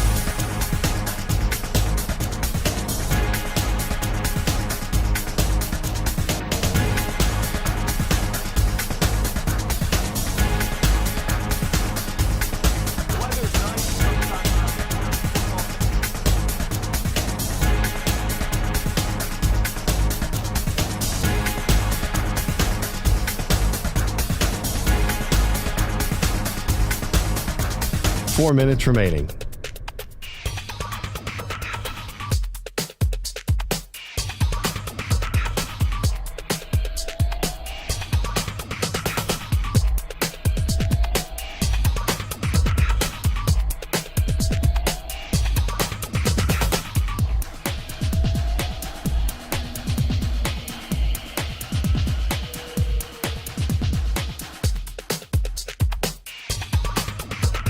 Three minutes, 30 seconds remaining.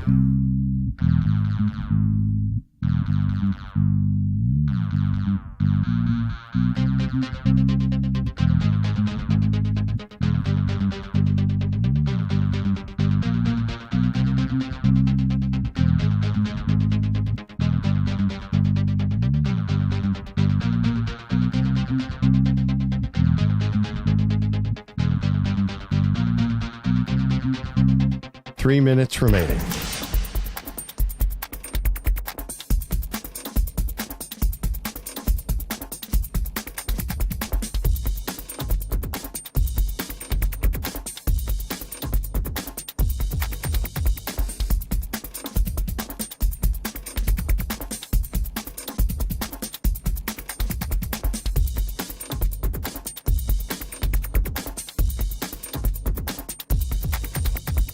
Two minutes, 30 seconds remaining.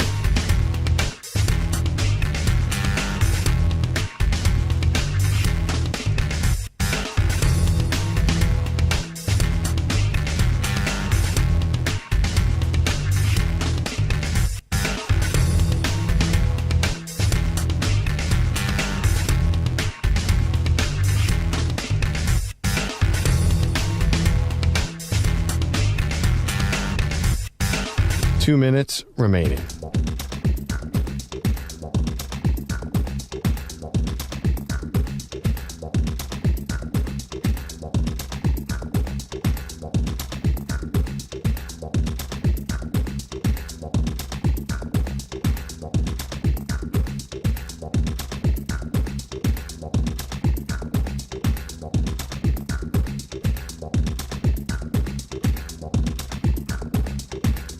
One minute, 30 seconds remaining.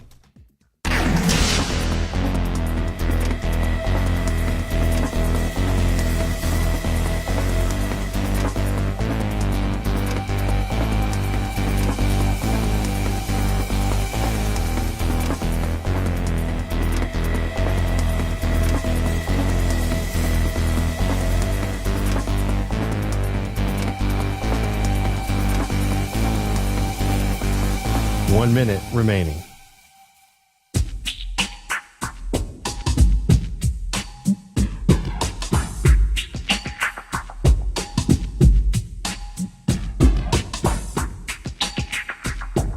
.45 seconds remaining.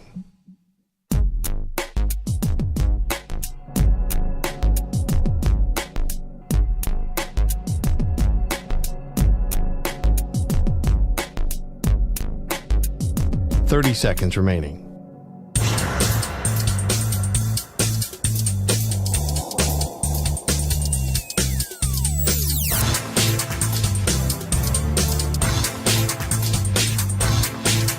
.15 seconds.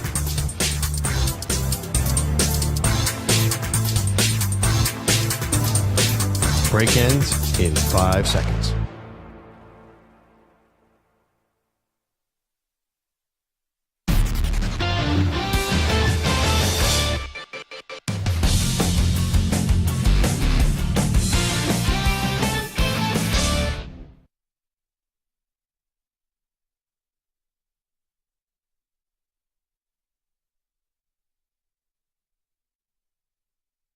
The weather is nice and summertime is around the corner for football fans. That means only one thing. We are that much closer to the 2024 season, the real and fantasy. As of 2022, 29.2 million Americans played fantasy football, making it the largest fantasy sport in the country. Fantasy drafts will be kicking off soon, and we have a great guest for you. That, of course, is the Pro Football Hall of Famer, and that is Jerome Bettis, who joins us to talk hot picks and the personal health struggle he shares with many Americans that nearly kept him out of football.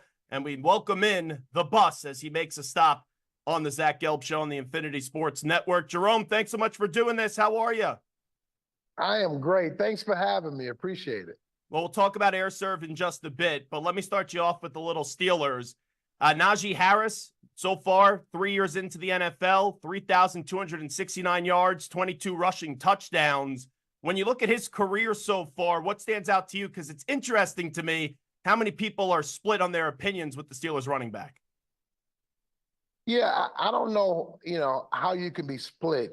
You have to look at a running back, and you also have to look at its offensive line, right? And because his first year, the offensive line was awful. His second year, they were bad. And in this last year, they were maybe average, a touch below average. So he's been running behind a group that hasn't been playing up to their potential. They've kind of made a resurgence. They've got some draft picks. They've put some thought into the offensive line, right? And the resources. And now I believe he'll be running behind the best offensive line he will have had all of his years in Pittsburgh. So you got to look at his success with a grain of salt and say, hey, it could have been much better. It really could have. But it's not because he wasn't trying. It's because some of the opportunities weren't there.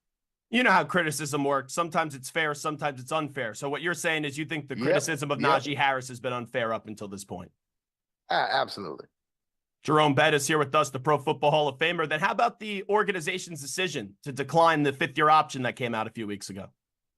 So I would, if I was him, I would be happy because you now have an opportunity to go out and prove and bet on yourself, prove to everyone that, hey, I'm a quality running back, and guess what? I'm a free agent, people. So now you have an opportunity to go out there and write your own story the way you want to write it. So I just think it's a blessing in disguise for him. Now, I think it could backfire against the Steelers, but I think it's a great opportunity for Najee. And to be clear, I like Najee Harris. I also like Jaylen Warren as well. Give me your view on what you've seen on the early career of Jaylen Warren. I mean, he's spectacular. I mean, I love his energy, his quickness.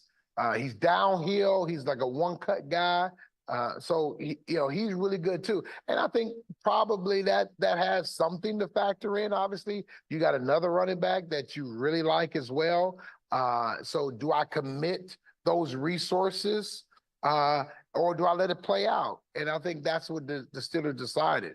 We're not going to overcommit the resources. We're going to let it play out. And if he proves that he's the guy that we got to get, then you re-sign him. And if that's not the case, then you allow him to go out and find a new home. But I think it's up to him because I think he's going to have plenty of opportunities along with Jaylen Warren.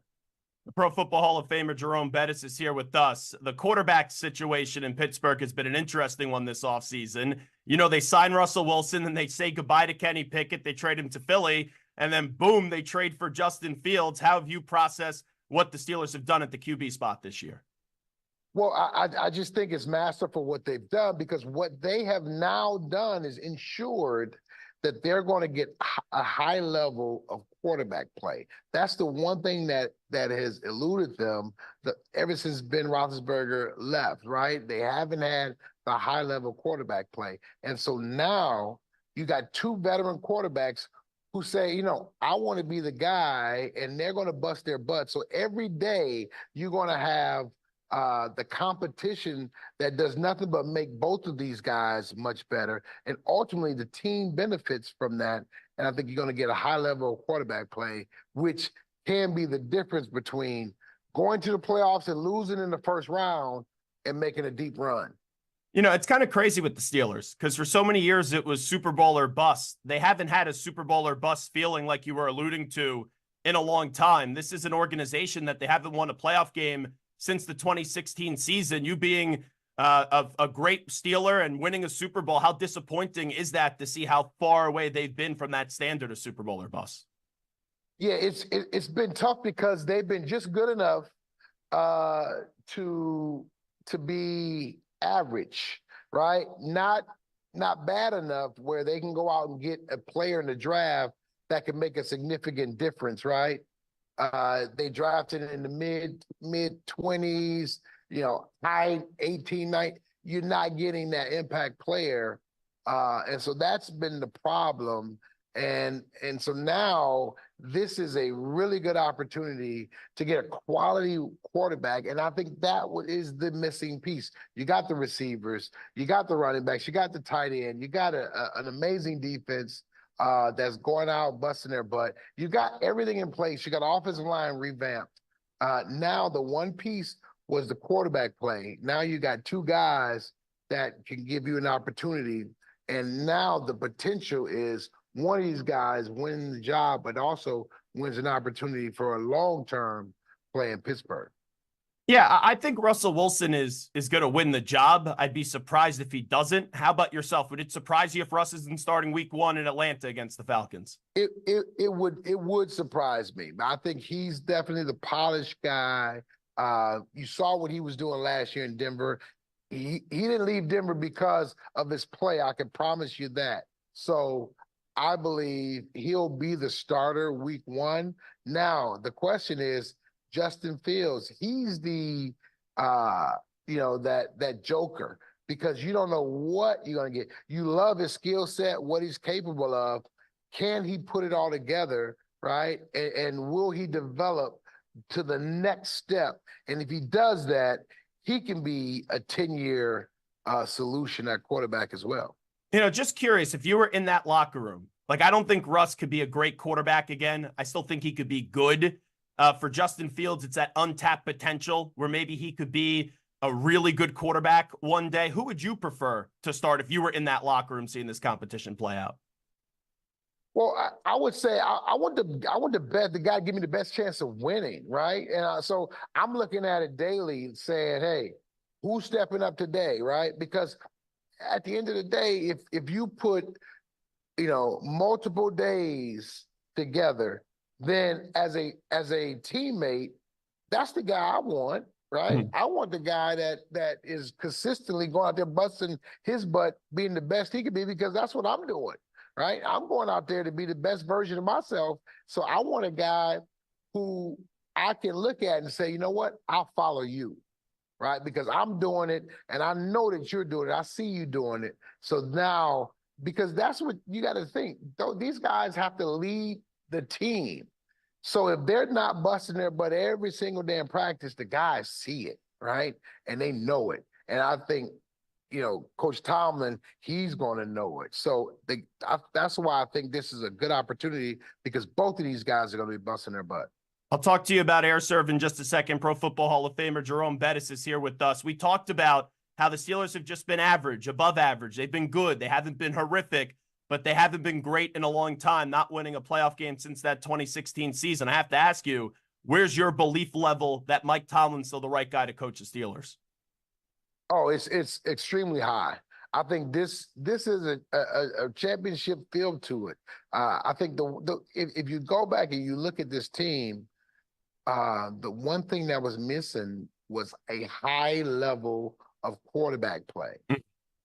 Hadn't gotten it. Ben, at the end of his career, wasn't able physically to do all the things that he could do. So you wasn't able to get the mobile Ben that was moving around. So the latter part of these years have been tough from a high level quarterback play, right? And so now you got an opportunity to get high level quarterback play. I think it changes the entire dynamic. Now you got a championship caliber football team with the championship caliber defense that they had last year already. So now this offense catches up with the defense. This could be a very, very, very dangerous football team. I know you want to discuss your personal story going back to when you were a kid and also what you're doing, getting people ready for the football season in a fun way. So the platform is yours, my friend. Well, I just want to tell you about how I came to partner with AirServe, a neighborly company. And really, when I was 14, I went out for football and passed out, taken to the doctor, found out I was asthmatic. And through that, I understood what I needed to do to make sure that I was able to control and manage the asthma, was able to play, 13 years in the NFL, have a Hall of Fame career. And when I retired, I started to have children, and I quickly realized that home was a critical area for me in terms of the quality of the air. And so I was able to partner with AirServe, and we were able to then create a program for myself. And so now it's all about, that information and education, because we want to raise awareness about air quality. And you have to understand that you have a company that's one of the leading HVAC and indoor air quality service providers. They're able to do so much. So I'm able to use my platform to show everyone, hey, you need to be thinking about the air quality in your home. And so we were able to come together and really push that message to help a lot of people. And now we're pivoting, getting into football season with the excitement that's going on. And now we're going to present the AirServe Ultimate Fantasy Football Draft Party. It's going to be August the 10th in Nashville, Tennessee. And to register, all anyone needs to do is go to airserve.com/fantasy draft to register. But you got to register by June the 30th to have an opportunity to come to Nashville and party with me at the draft. It's going to be a whole lot of fun. And of course, it's great information, and appreciate you sharing that with us today. I got to ask you, who are some of your favorite running backs right now in the NFL? Oh man, Jonathan Taylor obviously is a monster, but I'm a huge fan of Saquon Barkley, and so I think he's going to have a huge year this year. King Henry, obviously, he's a stud, but those are the guys that kind of are at the top of the list. But then you got some other ones, Williams in L.A. Kyron, I'm a fan of his. He's a Notre Dame guy. So you've got quite a bit of different types of running backs out there. McCaffrey he is a superstar, and I'm a fan of his as well. So you got quite a bit of running backs to choose from in terms of from a fantasy perspective. And then you got your quarterbacks.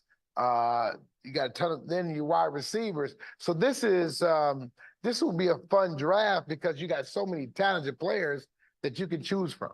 Last thing I'll ask you, and obviously you're a household name in the NFL. Like growing up on Long Island, clearly kids would always have Jets and Giants jerseys, but there would always be Jerome Bettis 36 jerseys, LaDainian Tomlinson as well, Ray Lewis, some of those players, Tony Gonzalez. When you look back at your career, we know where you sit. You're football, a Hall of Famer, and had a great career, ended it with the championship. What are you most proud about when you look back at your career? That I was a great teammate, that I showed up to play every single week, and my teammates could count on me and get the production that I was able to provide for those guys. And to this day, when they call me and, hey, they need me for a golf tournament, they need me here, I'm on that plane supporting them, and I think that's what being a great teammate is all about. All righty, I know the bus has to depart. We always enjoy when you take a stop with us. Thanks so much, Jerome Bettis. You're the best. Thank you. Appreciate it. There he is, Jerome Bettis, joining us on the Zach Gelb Show on the Infinity Sports Network. We'll take a break. It is a Thursday, so when we come on back, we got to do a Zach Gelb Show PSA update. Time first, though. Here he is, the Ackman, Rich Ackerman. Infinity Sports Network, Sports Flash. Well, another NBA coach has paid for his team's inability to advance deep into the playoffs as the Cavaliers have fired J.B. Bickerstaff despite the fact they won 99 games the last 2 years. Injuries derailed their postseason. Most notable is Donovan Mitchell missed the final 2 games of the Eastern Conference quarterfinals. The Celtics moved on after beating the Cavaliers. They've won 9 of their first 11 playoff games, but Tuesday night's game was hardly a breeze. They outlasted the Pacers in overtime, getting a dramatic three-pointer from Jaylen Brown late in regulation to tie the game. The Celtics getting a combined 62 points from their 2 stars in Game 1 in Brown and Jason Tatum. The Pacers with 21 turnovers in Game 1. The Western Conference Finals of the Stanley Cup playoffs begin tonight in Dallas, where the Stars host the Oilers. Baseball today, make it 6 in a row for the Phillies, who sweep the Rangers 5-2. Philadelphia now 29-6 in its last 35 and 37-14 overall. In 10, the Padres top the Reds 6-4. The Giants with 5 in the 8th beat the Pirates 7-6, while with the Yankees over the Mariners 5-0. The Rockies lead the A's 2-0 bottom 4. Braves in front of the Cubs 3-0 bottom 8. I'm Rich Ackerman.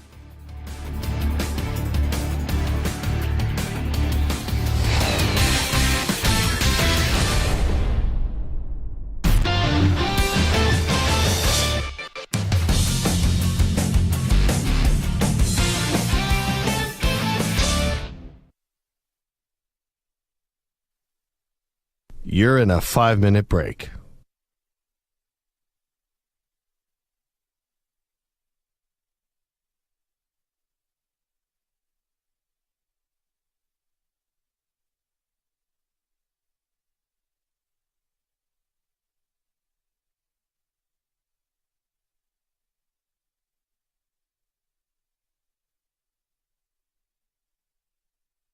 Four minutes, 30 seconds remaining.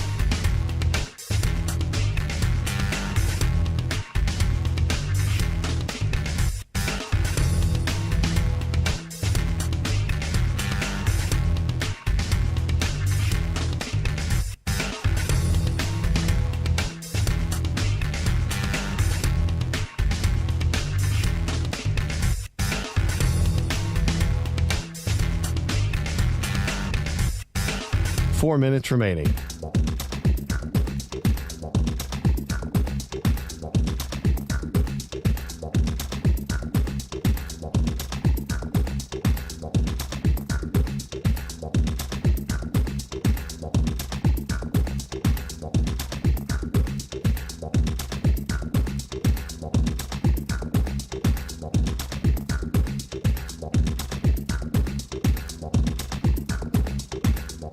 Three minutes, 30 seconds remaining.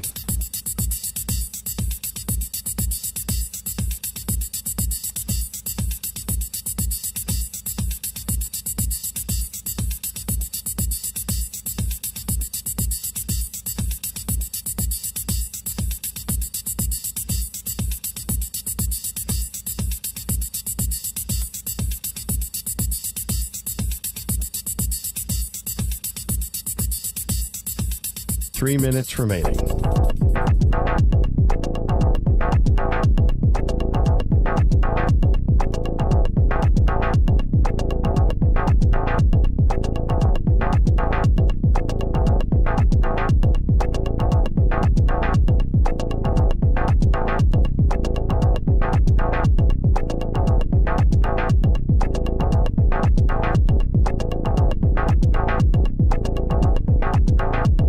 Two minutes, 30 seconds remaining.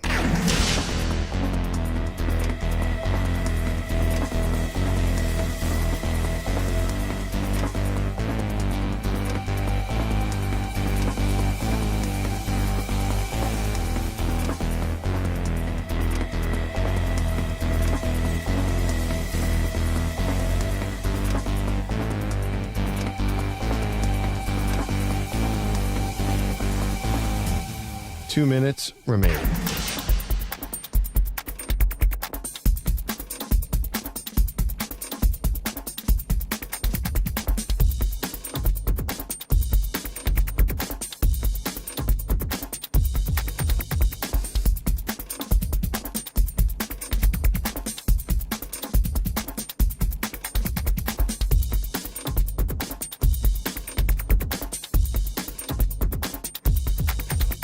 One minute, 30 seconds remaining.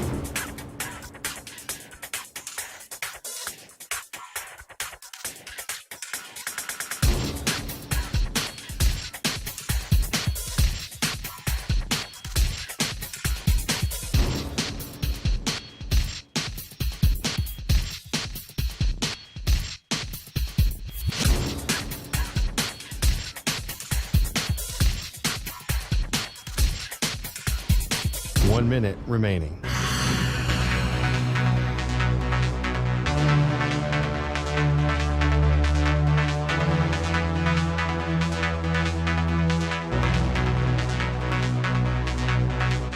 Forty-five seconds remaining.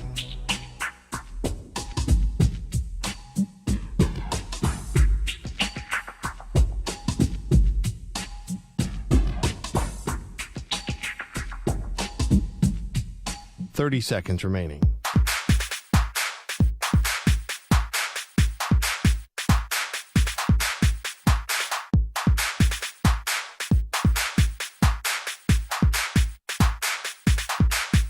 Fifteen seconds.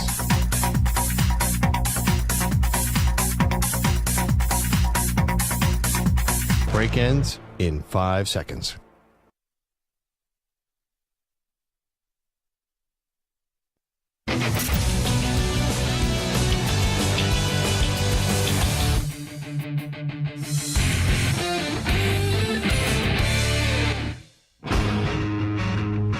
Oh, yeah.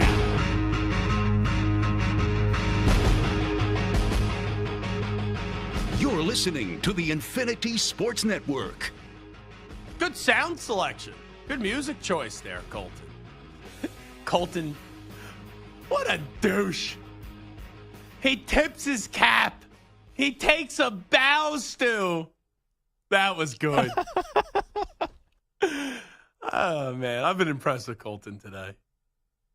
You know, it's almost like we had to torture him 43 minutes ago, bringing up his Steelers and just the blast state his team's in, where they're not great, they don't suck, they're just there. So that's the Pittsburgh Steelers right now. Here we go. Yeah, Stu? Could be the Raiders. Could be. Could be. But I much think what worse. Colton's saying is he'd rather be the Raiders for just like 2 years. You know, borrow being the Raiders for 2 years so you could get some more capital and you could get some high-profile younger players that are difference makers. See, like the Raiders, a quarterback. See, the Raiders get that capital and they do nothing with it. Yeah, well, that's a difference. But the Steelers are at least a well-run organization. Yes, the Steelers are a respected organization. Not the Raiders. People give the Steelers the benefit of the doubt. We just give the doubt to the Raiders that they're going to find a way to mess it up, right? Lots of doubt, yes. Yeah, there's just a lot of doubt. It's like doom and gloom, just doubt. All right, it is a Thursday, so it is time for a Zach Gelb Show. PSA. Hit it.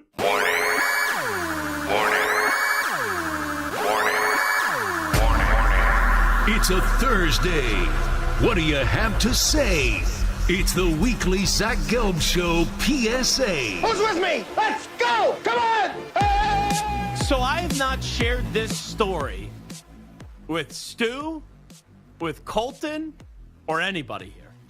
The only time I shared this story was when I was doing my weekly spot yesterday on 560 WQAM because it had to do with Florida. So last week I visited my grandmother, flew in late Thursday night. She lives in Boca. My aunt and uncle, they live like 20 minutes away from my grandmother. So we all meet for dinner on Friday. I'm driving my grandmother, I'm staying at her house. My uncle's driving, obviously, his wife, my aunt. We pull up to the restaurant at the same time. I pulled up a little bit too far. I was going to drop my grandmother off. She's 92 years old. So she could just walk right in. I guess my uncle was just being chivalrous and wanted to drop my aunt off as well. So I realized I pulled up a little bit too far because the restaurant is adjacent to a mall. So it's one of those like circles where I saw the restaurant and didn't realize that you couldn't walk through to the right side of the restaurant. I thought they were like connected kind of, but it didn't. So I said, all right, my uncle didn't realize I was in front of him because I'm in a rent-a-car. I'll let my uncle drop off my aunt, and then I'll just like back up for a second. So my uncle then turns, doesn't realize I'm there. I start to back up and let my grandmother out. It takes her like 5 minutes to get out of the car. So out of the corner of my eye, I didn't realize it was my uncle, but I see there's like a commotion because my uncle was driving to go park his car, and I guess there was another car coming straight at him, and the car just didn't go to the right. So that car, which I didn't know at the time, was in a standoff with my uncle, and there was 7 or 8 cars starting to slowly pile up trying to get out as well. So my uncle gets out of his car and just says to the guy, hey, like, you need to go this way, just go around. So he could go park his car, and that guy can get out of the parking lot. So I didn't think much of this. So once again, this restaurant is adjacent to a mall. It's a Friday night. So I go to park my car, and I just see that, you know, what I saw. So I go to park my car. I had to park all the way down. It was impossible to find the spot. I come back. My 92-year-old grandmother is in the middle of the parking lot screaming, get that man's license plate. And I just see this from afar, and I go, Grandma, you're 92 years old. Get the heck inside the restaurant. So my uncle comes up to me, remembers the license plate. He goes, write this down. I'm like, what the heck happened?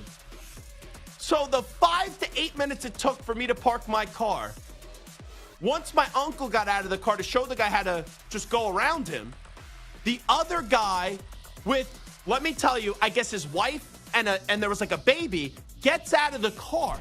This is where it gets crazy. And starts yelling like bleep, bleep, bleep, bleep, bleep at my uncle. The guy then pulls out a knife. Yeah, Stu just looked up. Colton just looked up. He pulled out a knife. And my uncle swatted the knife out of his hand and goes back into his car because it's some crazy person that's having road rage.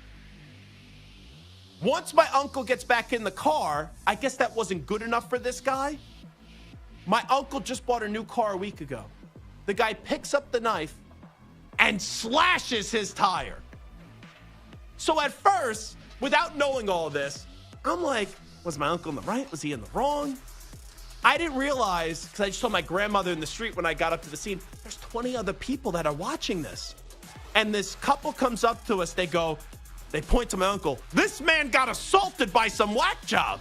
So I was like, oh, good for you, uncle. Guess you didn't do anything wrong this time. And there was videos of it. The police ended up having to come. My, oh my. The reservation was for 6:30, I think. No, 6 o'clock. My uncle didn't get back in until 7. So eventually we all went in. So we're eating like all these appetizers and stuff. And we had to wait for him. And then he also had to call AAA so they come tow his car and all that. But here's my PSA, long story short. Don't have road rage. There's no need for it. Like, just because this jackass didn't want to go around and he was annoyed he couldn't go straight through, you pull out a knife. And who knows? Like, I said to my uncle, you're lucky. Like, I could have stabbed you. Thankfully, just stabbed your tire. But, man, people that have road rage, just wild. And that's my PSA on this Thursday. Don't have road rage. Told you guys were going to be shocked by this story. Yeah, I don't think mine or Colton's can be top, but I'll try, I guess. So mine is basically about the start times of these games. Now, playoff hockey, playoff NBA. Now, it's not necessarily like how late in terms of like, okay, we're on the East Coast. Yeah. If it's a West Coast game, 9 o'clock, 10 o'clock, that doesn't matter to me as much. My problem is these networks that say 8 o'clock Eastern time. Last night I'm home, getting ready, put the Rangers game on one of my TVs. I'm like, okay, just about 8 o'clock, ready for some hockey. And then I see countdown to face-off, 20 minutes. I'm like, oh, great. So now it's not 8 o'clock. It's not 8:05, which I get if it's like 8:05, 8:07. Yeah. It's 8:20. What? How? Wasn't this your PSA last week? No, I think mine last week was. I don't know what mine was last week, actually. I feel like maybe you just had this rant to me. I might have had this rant before, dude. Yeah, but I'm just like I'm sitting there. I'm like, well, why? Why does this have to be 15 or 20 minutes after the start? What it's supposed to be. So here's what you're gonna do moving forward.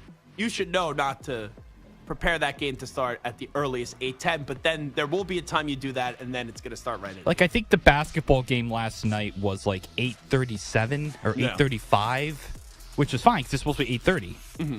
So it was like 5 or 7. That's fine. I don't care about 5 or 7 minutes. Like, whenever it says top of the hour, even the countdown in the stadium, you know that's not starting until at least like 8:15 or 8:16. No. So that's your PSA. Start these things it's when they're not as actually good supposed as to start. A knife getting pulled out in road rage. But it's a lot safer, I'll tell you that. That is true. No one was harmed in your PSA. People were only almost harmed in my PSA. I might have yelled a few curse words. Okay. That was the only, nobody there. You were having TV rage. Yeah, exactly.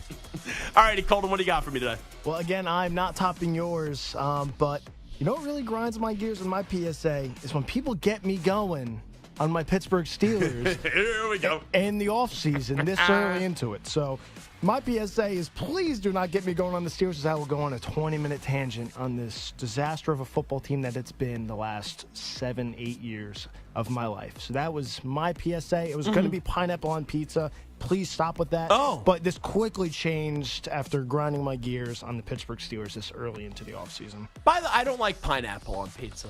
There's no place for it. Yeah, Stu, are you a pineapple on pizza guy?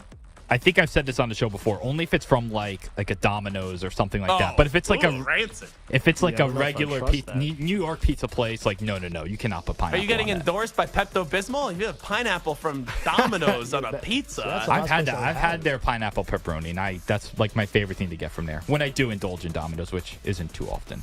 Wow, I was not expecting that.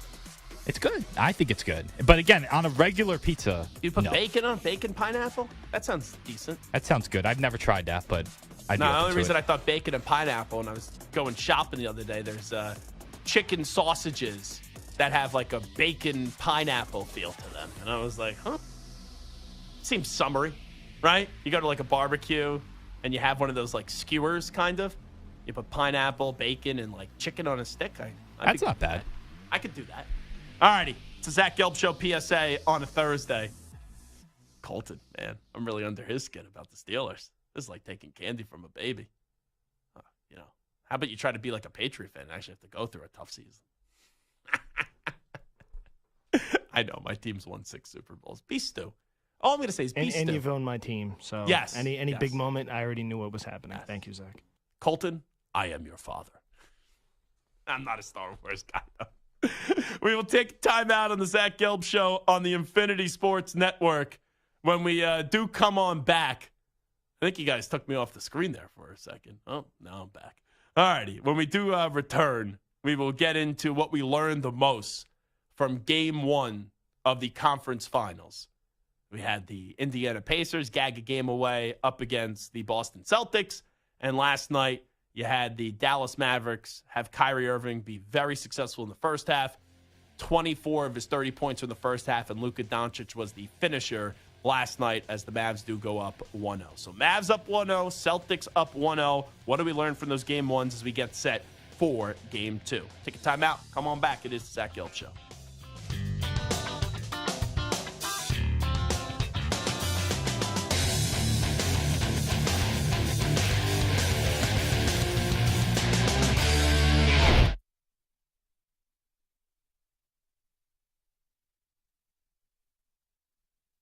You're in a 5-minute break.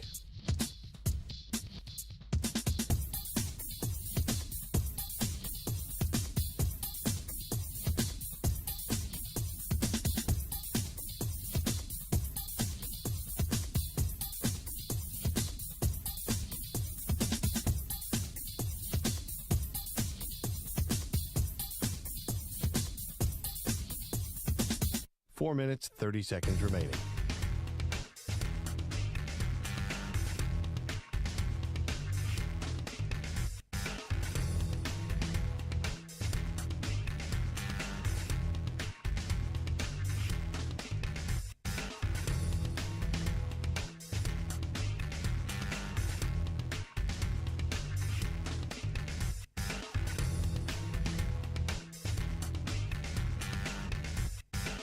4 minutes remaining.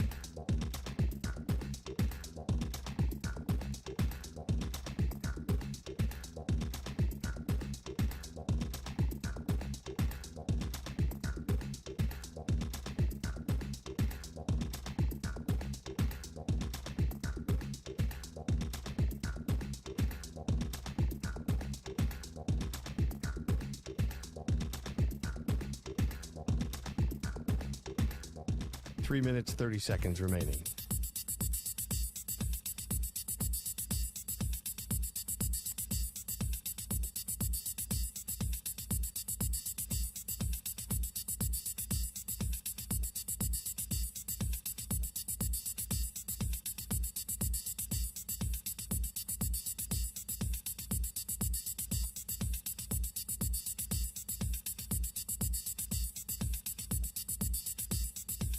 Three minutes remaining.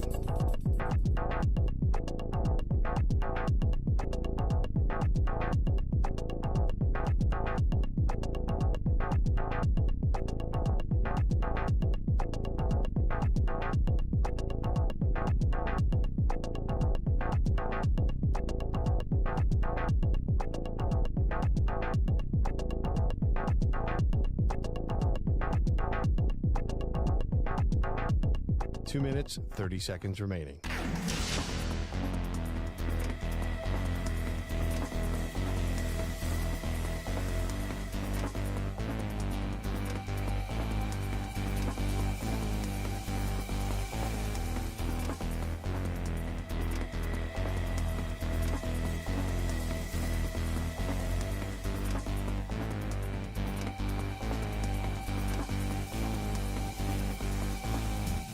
Two minutes remaining.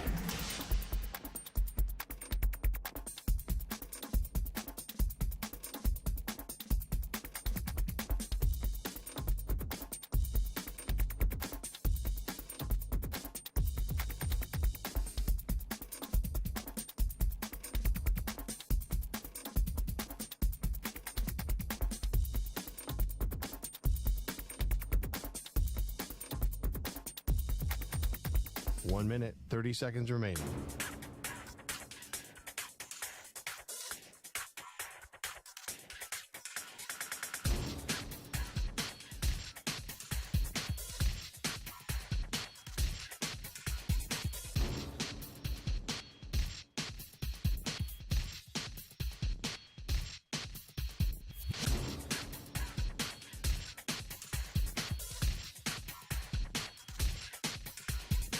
One minute remaining.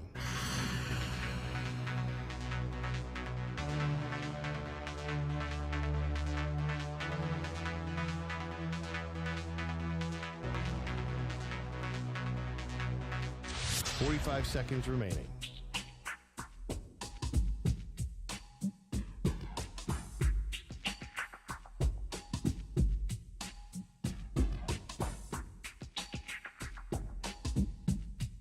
Thirty seconds remaining.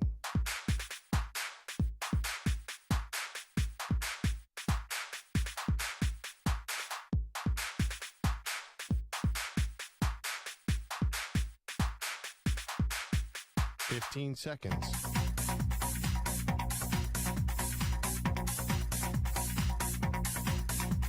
Break ends in 5 seconds.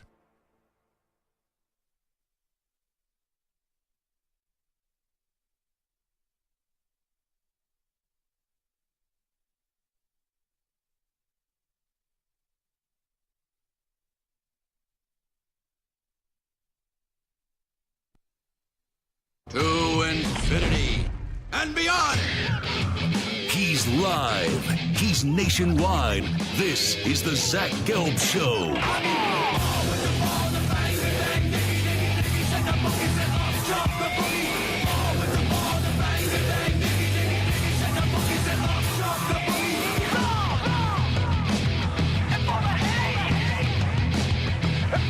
Here's your host, Zach Gelb. Alrighty, away we go. Hour number 3 of our radio program. It is the Zach Gelb Show on the Infinity Sports Network. NBA Game 1s in the books with you did have the Boston Celtics 2 nights ago find a way to pull a game out that they should not have. The Pacers just messed up that game at the end. Brown hits the 3. And then in overtime, Jason Tatum finally said, okay, I'll have a pulse. I'll wake up. I will do my job, and I will show up. And he did go on to have 10 points in overtime. So you got to see that game 1 go Celtics way. You kind of look back at that game and go, Indiana, they lost the game they should have won, and they're in a 1-0 spot. And the way that I look at that is that, I learned from that game that, the Celtics will win this series. The Pacers, they don't have a shot in this series, and I want to see Jason Tatum be more aggressive here in game 2, and we'll see if he could do that coming up on Thursday night. But we're going to pivot here for a second. We'll get back to the NBA because we have a special guest on the line now. He Gets Us is teamed up with Dallas Cowboys wide receiver Brandon Cooks to host the 2nd annual free football camp and carnival. Thanks to He Gets Us support, approximately 750 Stockton kids and their families will be expected to participate, and attendance is free. And now joining us is the Dallas Cowboys wide receiver in Brandon Cooks. Brandon, appreciate the time. Thanks so much for doing this, and how you been? I'm doing well. Thank you guys for having me. How you guys doing? I've been fantastic. So what does this mean to you to be able to go back home and give back to the community? I mean, it's always, it means a lot, right? A community that helped raise me. Any chance and opportunity I can give back, especially to the kids. I remember when I was a kid, obviously we all would love to have those opportunities. So I think it's always important to go back to your hometown and give back and have fun with the kids.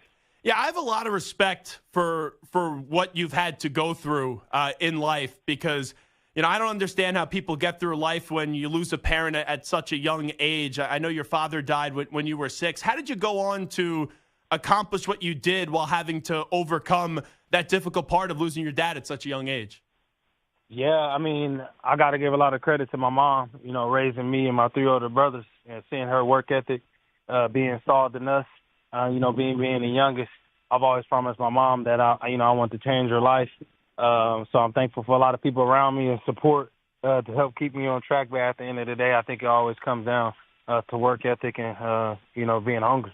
Why did you fall in love with football, and when did you kind of fall in love with football? I would have to say, it was one of those things. My mom put me in every single sport, right? And then my older brothers played, and I was always that young one on the sideline waiting my turn. I think the biggest thing about football for me was just, the competitive nature, and always being told I was too small.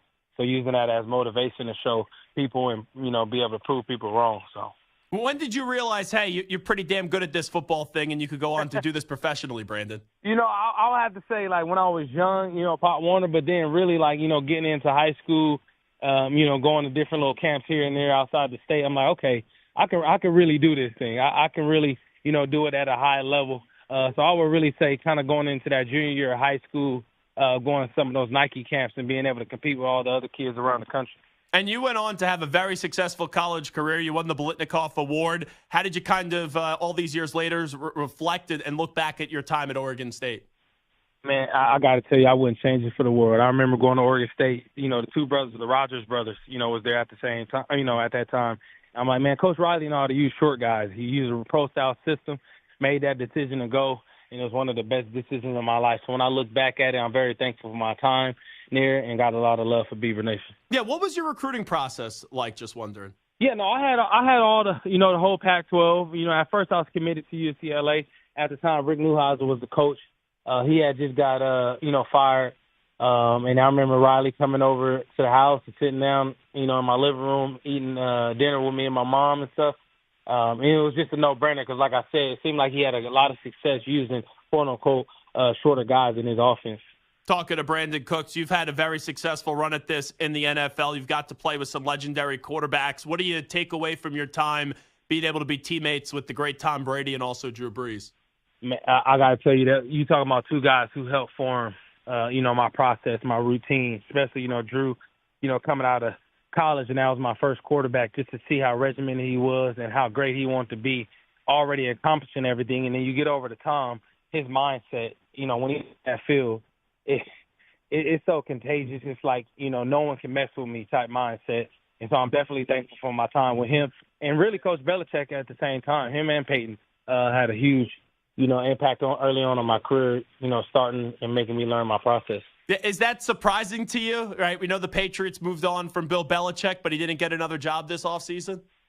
Man, it is very surprising to me because, in my opinion, and I think a lot of what people would say, he's one of the greatest coaches of all time.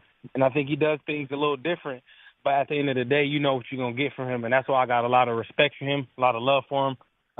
He changed my way on how I thought about football and became a student of the game. So I was definitely shocked he didn't get another opportunity because there's no doubt he'll still be one of the best coaches in this league today. Have you been following the documentary that was released? It was very negative against Bill. You had a little bit of that Tom Brady roast. Like, have you been watching the Brady roast and the Belichick to be doc? honest with you, I haven't caught it because I heard that, and I'm like, that's tough to swallow. I'm like, granted, I only was there for 1 year with him. Sure. But, we still stay in touch. And like I said, the way that he changed, my thought process about the game, becoming a student, that's unfortunate because at the end of the day, he still went out there and won those rings. And granted, it was with Brady, but still at the same time, he had to formulate those teams in a way that everyone would have been afraid to do. So it's tough when I hear, some of that going on.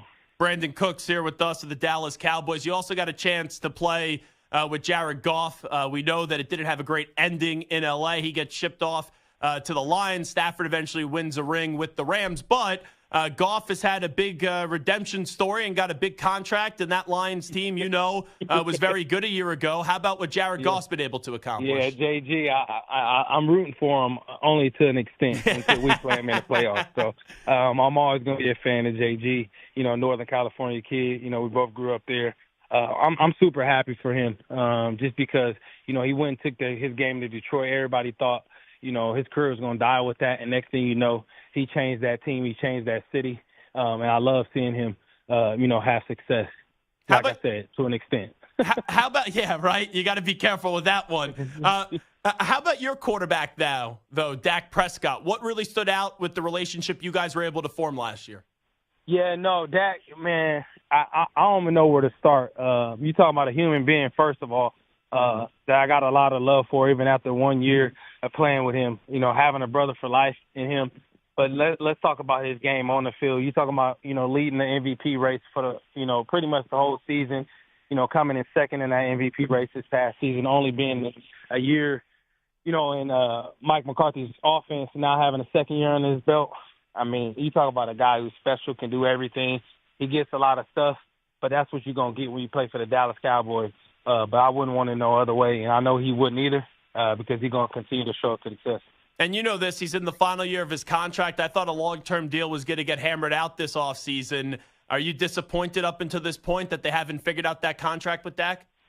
I wouldn't say disappointed because obviously we know the business side of this, but I will say the longer, that you wait, the price is going to continue to go up because no doubt in my mind, the year that he had last year is only going to continue to get better, like I said, in his second year of Coach McCarthy's offense. But, like he does, he's going to trust the process. His team going to trust the process, and I'm pretty sure they'll get something figured out at some point. So you'd be shocked, right, if he's playing for a new team next year, because that's been a conversation. I would be extremely shocked, especially after what he's getting ready to do this season. How about your coach in Mike McCarthy, being able to be in his system last year and getting to know him? You've been around a lot of successful coaches. How about Coach Mike McCarthy? Yeah, that's another one. You talk about Coach McCarthy, you're going to go down in history in this game. Once again, last year was learning a new offense. This offseason is just crazy how much more ahead we are of things, and just to see his flow, even in his process, getting better. I got a lot of love for him as well. And I love playing for him. He's not only a great coach, but he's a great players coach at the same time. He listens, and that's huge when you have a head coach in today's game. We all want to play for him. We all want to win for him, and that's what we're going to do. So this team, right, I know you only were there for one year, but the last few years they win a lot in the regular season. They haven't got the job done in the postseason. Entering 2024 in this upcoming season come the fall, why is this team this year capable of getting over that hump and having a different outcome for the Cowboys? I think the biggest thing I could say is the team is really focusing on internally and tuning out the noise and distractions, right, and not going with the media roller coaster. Obviously, we all know Dallas Cowboys can be the greatest team, in the world one week, and the next thing, we're not. And so that ability to really just focus internally on our process and leaning on one another and having no excuses, I think just this offseason, this team has that mindset. And so I'm hoping that carries, throughout the season and going forward. I'd be remiss before we let you run, Brandon Cooks, if I didn't ask you about CeeDee Lamb. Your year together so far, I know that's your guy. How has he made you, like, you're the vet, right? He's younger, but you guys probably are very competitive in a good way and probably are able to learn a lot from one another. Yeah, well, I mean, to be so young and to do what he's been able to do, it's special. There's no bigger fan and nobody rooting for him more. Same thing, there's no doubt in my mind the contract can get done. It's all a part of the process. But like you said, we compete against one another in practice. Iron sharpens iron. I learn from him. He learns from me. And that's the beauty of this all. There's no ego in no way or fashion. So that's my dog right there. And I can't wait for him to get everything that he deserves. And then before we let you run, just tell us once again you're partnered up with He Gets Us and you're doing something really cool back in your hometown. Yeah, partnering up with He Gets Us. My faith has always been my foundation. I think the beauty of what He Gets Us is doing is just making that message, loving our neighbor, right? And who's our neighbor? People that don't look like us, talk like us, dress like us, whatever the case may be. So I think it's such a huge positive message. And also partnering with them to go back to my hometown where there's a lot of crime and a lot of things going on. I think it's a positive way to not only do something for the kids in the community, but also spread a positive message. And I'm thankful that I get to partner with He Gets Us in our long-term relationship for sure. Well, he's Brandon Cooks. Brandon, always appreciate the time. Good luck. We appreciate it. Thank you. No doubt. Thank you, guys. I appreciate it. You got it. There he is, Brandon Cooks of the Dallas Cowboys, joining us on the Zach Gelb Show on the Infinity Sports Network. Good conversation with him. Good perspective. We'll see if this year is different for the Dallas Cowboys, but they're trying to block out the drama. A lot of the drama, though, is right there because of the future of Dak Prescott. I thought the way he said it was actually, he's not wrong. I know Dak says he doesn't care about the money, but we know Dak does care about the money because everyone cares about the money. But the longer you wait to pay a quarterback, the price just goes up and up and up. If the quarterback just able to just be solid, just be good. Like if the Cowboys don't want to pay Dak, someone else will pay Dak. Even if you don't think he is a great quarterback. And he would be shocked if they don't find the way to get a long-term deal done. And I still lean more on the side that he'll be back in Dallas next year. But the ball is in Dak Prescott's court just because of the fact that he could get free agency if he wants to because he has a no-tag clause in his contract. It is the Zach Gelb Show on the Infinity Sports Network. So just to tie things together, we weren't sure when Brandon was going to be joining us. And it was nice of him to pop on board there for about 10 to 12 minutes, and we appreciate his time. Just what I learned from Game 1 of both series. In Game 1, Mavericks and Timberwolves, you learned the power of Kyrie Irving when Kyrie is locked in. We saw it get ugly, Kyrie's fault in Boston. We saw it get ugly in Brooklyn, Kyrie's fault in Brooklyn. Now Kyrie, for now, is in on what you are seeing this Mavericks team try to do. And when he's all in, he's a top 10 player in the sport. And you've seen this great dynamic duo be formed by Luka Doncic and Kyrie Irving, where Kyrie was awesome in the first half, and then Luka was sensational in the second half, and both go for over 30 points last night. Now, in the East, you kind of just see, even when the Pacers played, for the most part, a perfect game, up until the final minute, that the Celtics are just so much better than everybody else in the East. And that's why I just don't believe the Celtics are going to find a way to lose 4 games to the Indiana Pacers. I can't see it. And that was the game they could have won. And I kind of took away from that game that even though I thought going in this series was going to be 5 games, this series will be over very soon.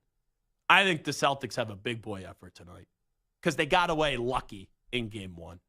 And I think that makes them go to a different level after being 0-2 so far in Game 2s in this series, in this postseason. I think they find a way to get one. And I think they win the game tonight and go back to Indiana. Indiana will win 1 on their home court, and then I think the Celtics will wrap this sucker up in 5 games. All right, this is Zach Gelb Show on the Infinity Sports Network. Good chat there with Brandon Cooks. Really did enjoy that conversation. We'll come on back. We'll update you some of the biggest stories in the world of sports with some audio. We will get to a news brief next. You're in a 5-minute break.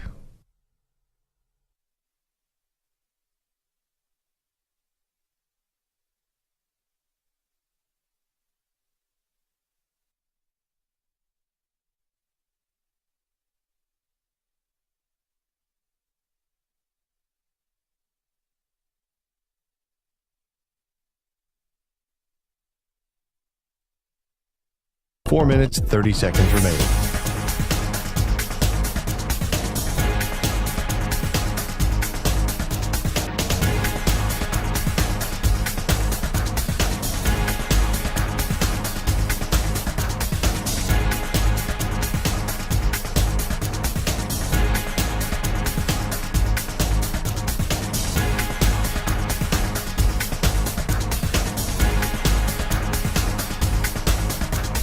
Four minutes remaining.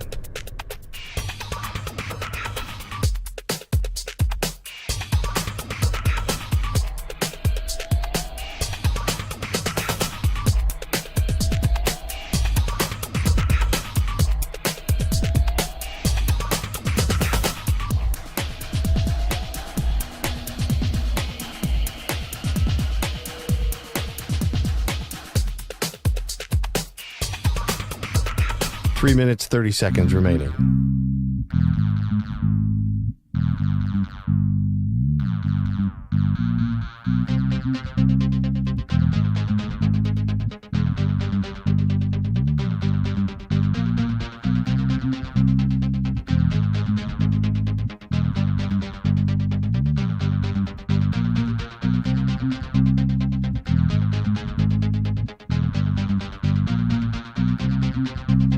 Three minutes remaining.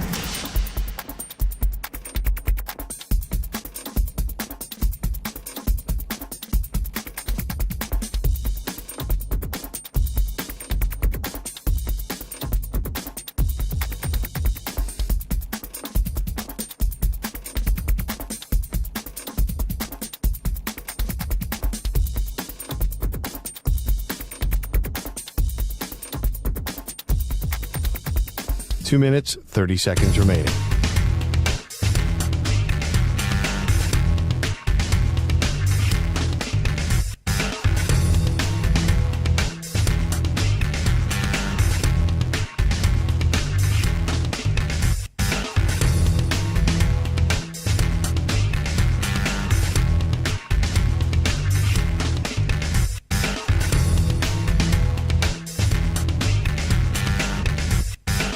Two minutes remaining.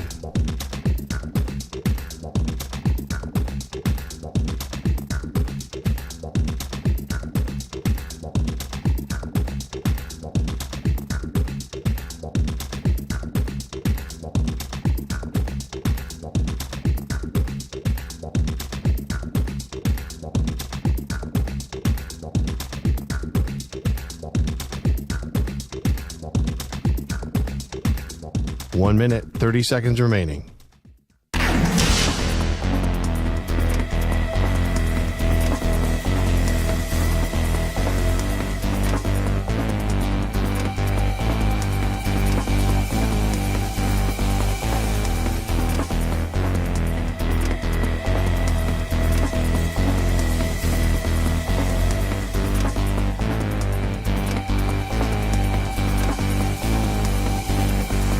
One minute remaining.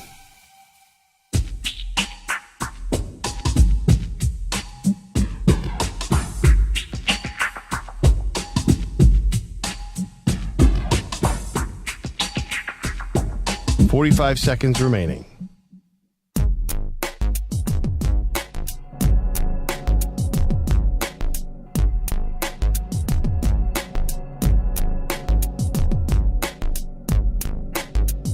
.30 seconds remaining.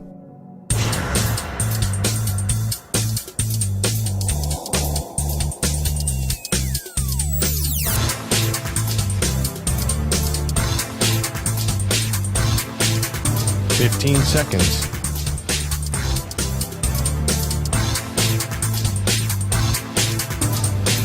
Break ends in 5 seconds.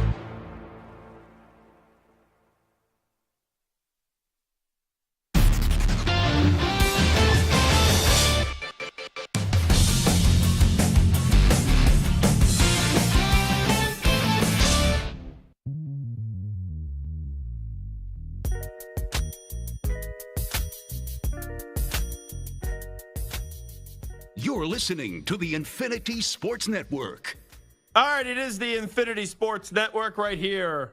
It is the Zach Gelb Show. We'll get to News Brief in just a second. This portion of the show is brought to you by Wesley Financial. Stuck in a timeshare and want out? Contact Wesley Financial Group now and get a free timeshare exit information kit at wesleyfinancialgroup.com. Let's update you on some of the biggest stories in the world of sports with some audio. We get to a News Brief.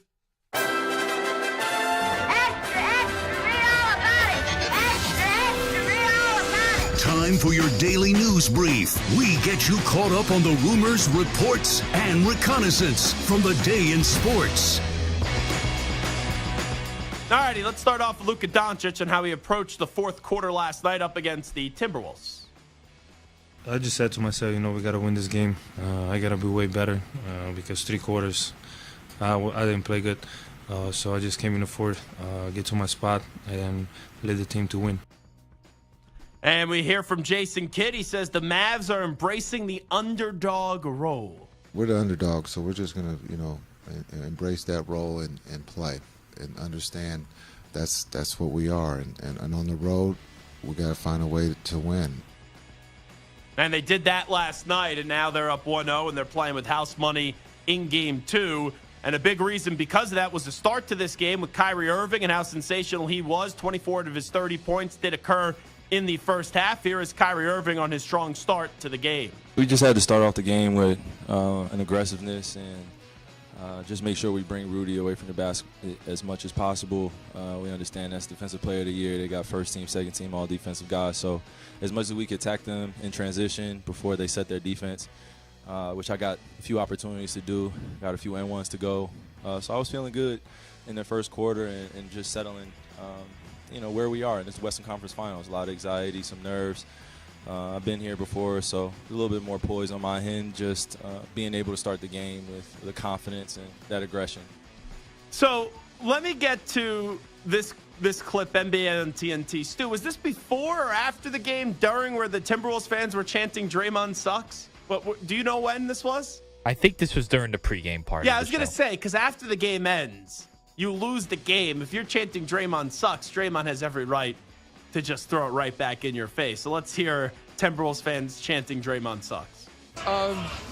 Meantime, we've mentioned how long it's been, Draymond, that since we've had the Minnesota Timberwolves in the Western Conference Finals.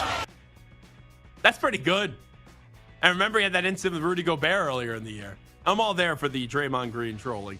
Let's go back to Kyrie Irving. Listen up to this question on using Anthony Edwards' comments for motivation. This was inside the NBA. You with your beautiful family just chilling, probably having a nice meal, and then the young fella says, I got Kyrie. And you said, excuse me? Yeah. And he said it again. He said, I got Kyrie. Yep. That's the most aggressive you've been in a long time. Yes, sir. I know that had to irk you a little bit. Use it as a motivation.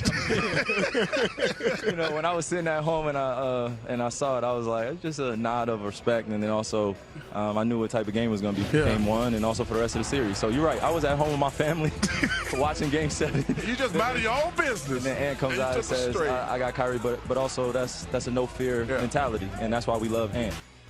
I'll just ask this question. We'll go around the room. I'm curious what the responses are. Kyrie Irving being a good soldier now, being all locked in. You happy by that? You satisfied with that? Or is it something that's like, it just brings back up how frustrated you are, why he acted the way that he did in Boston and Brooklyn? Because you see when he's locked in, how special of a player he is. So I'll start with Stu. I like it. I think it's good, and I think people can change and become better. So it doesn't frustrate me. I just hope he continues these ways. Which I don't know if we can be very confident he will. I don't know if he will either. Colton? You have to be excited. He's such a talent. So the fact that he finally figured it out, because this might have been the last stop for Kyrie if he didn't figure it out. I don't know what he'd probably end up in Charlotte, maybe like Cancun on 3. Yeah. So I mean, absolutely, you got to be pumped for Kyrie.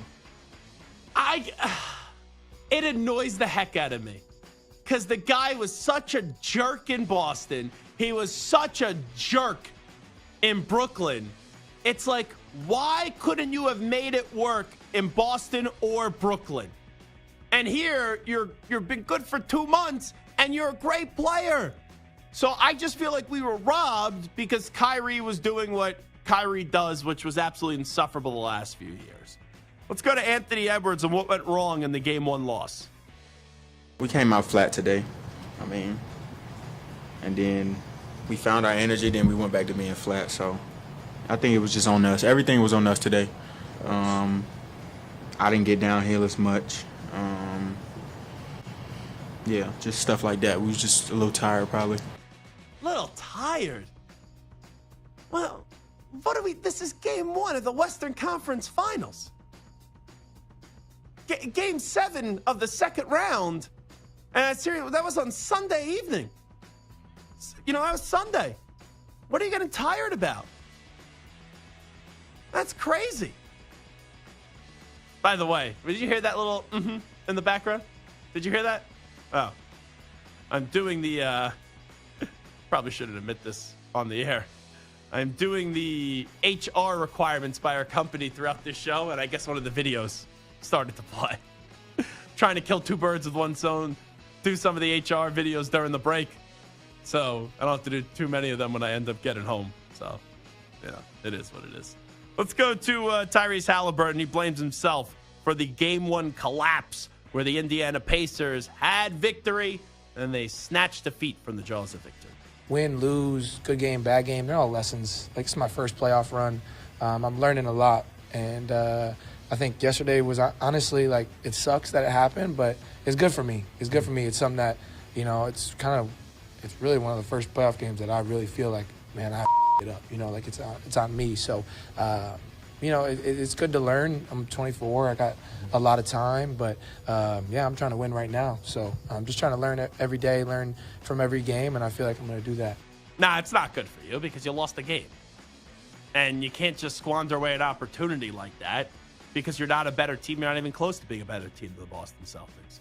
LeBron James on the Mind the Game on X says he's rooting for Caitlin Clark. Listen up.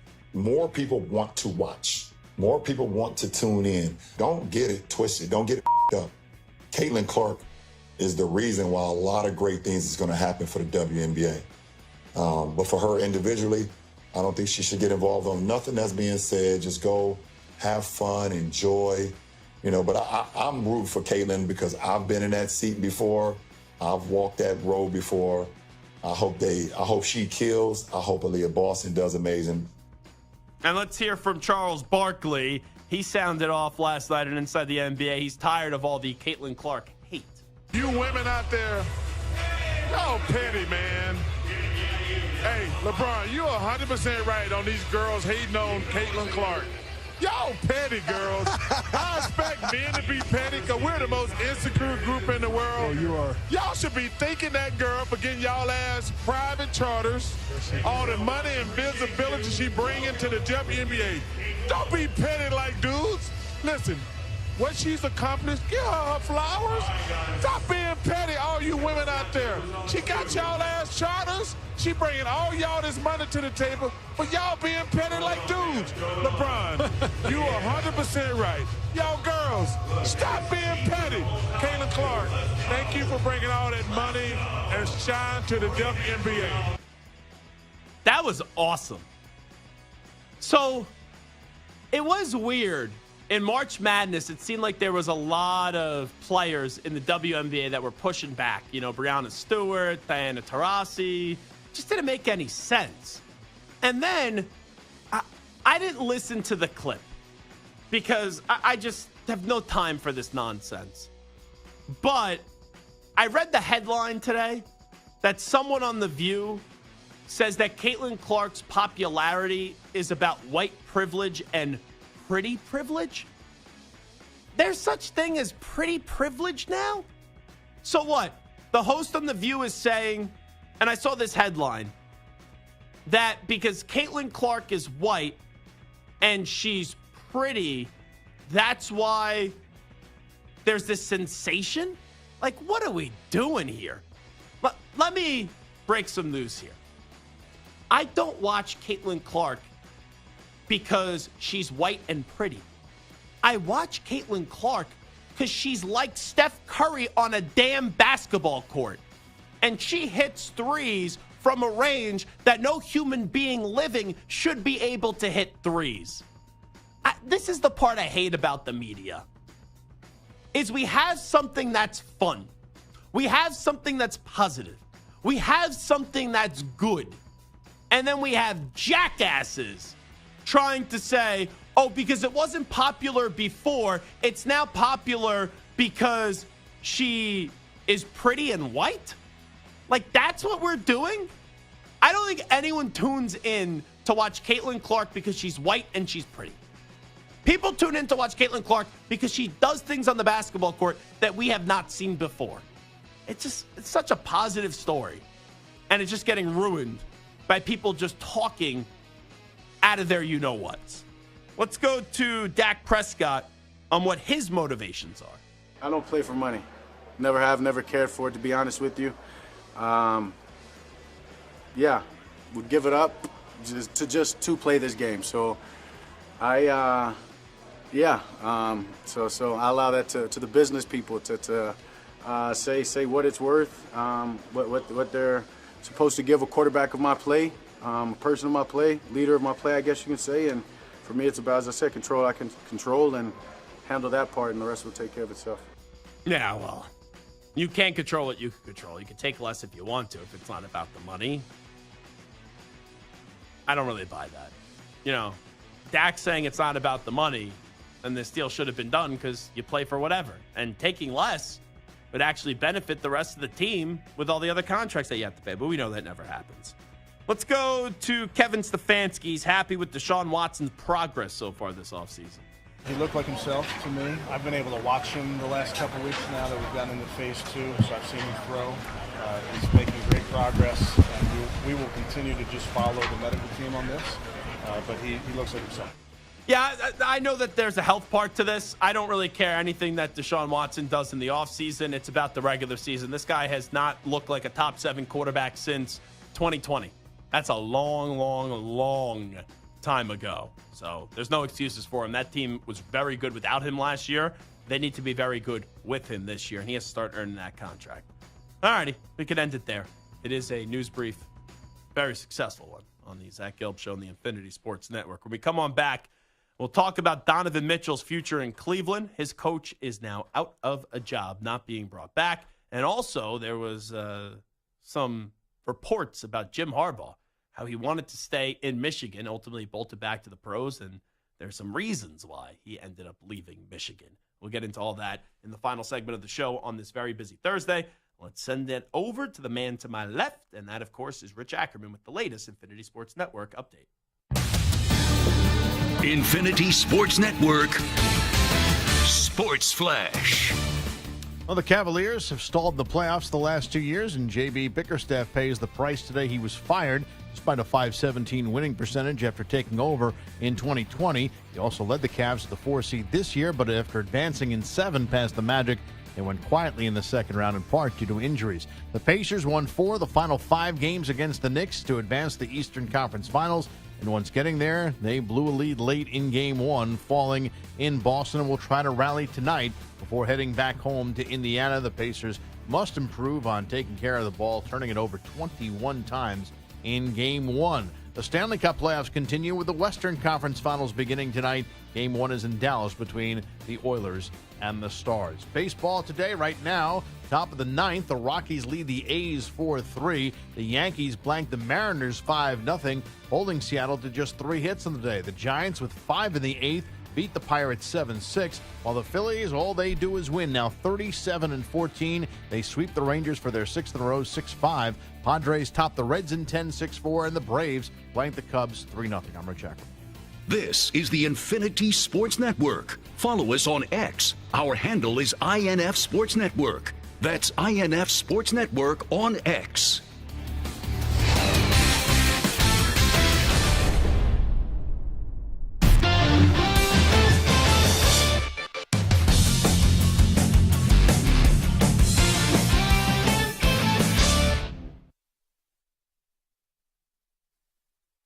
You're in a 5-minute break.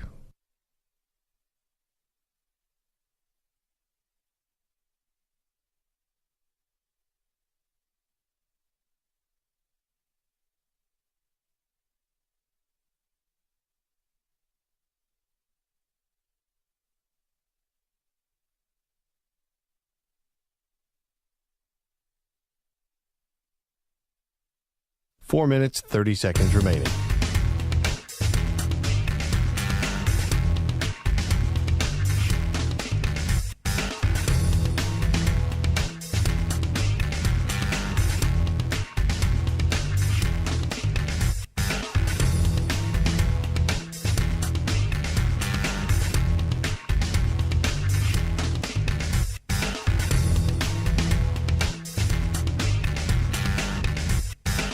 Four minutes remaining.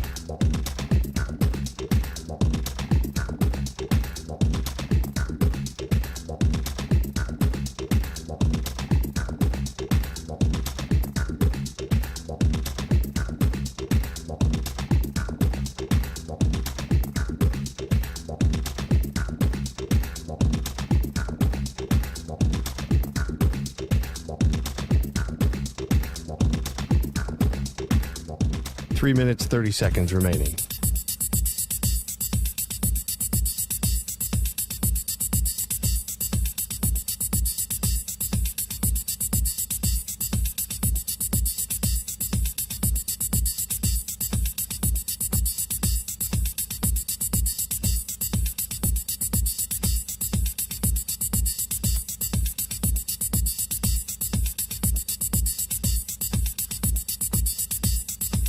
Three minutes remaining.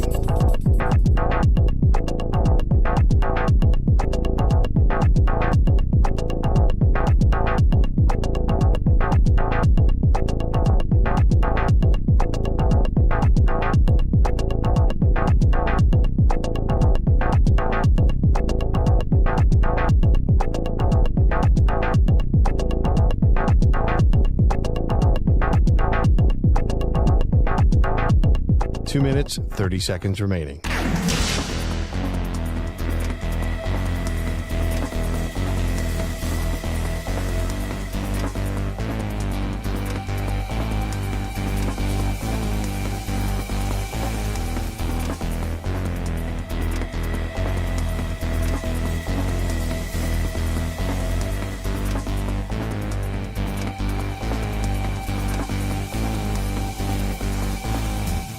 Two minutes remaining.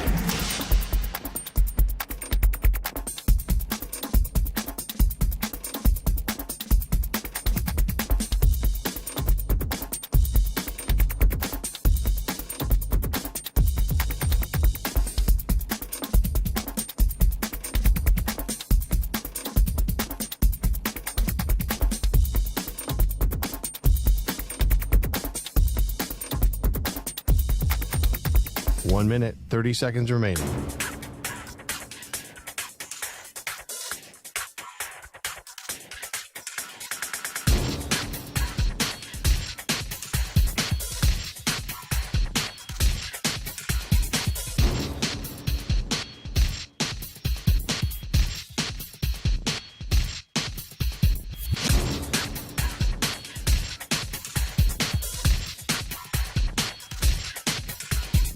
One minute remaining.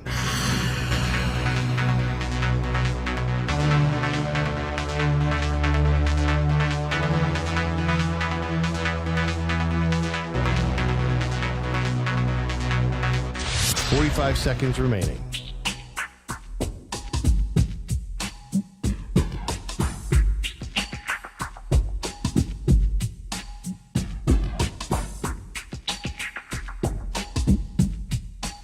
Seconds remaining.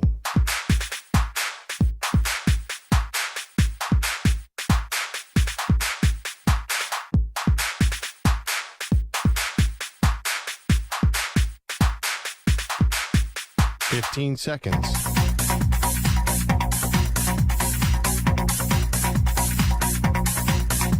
Break ends in 5 seconds.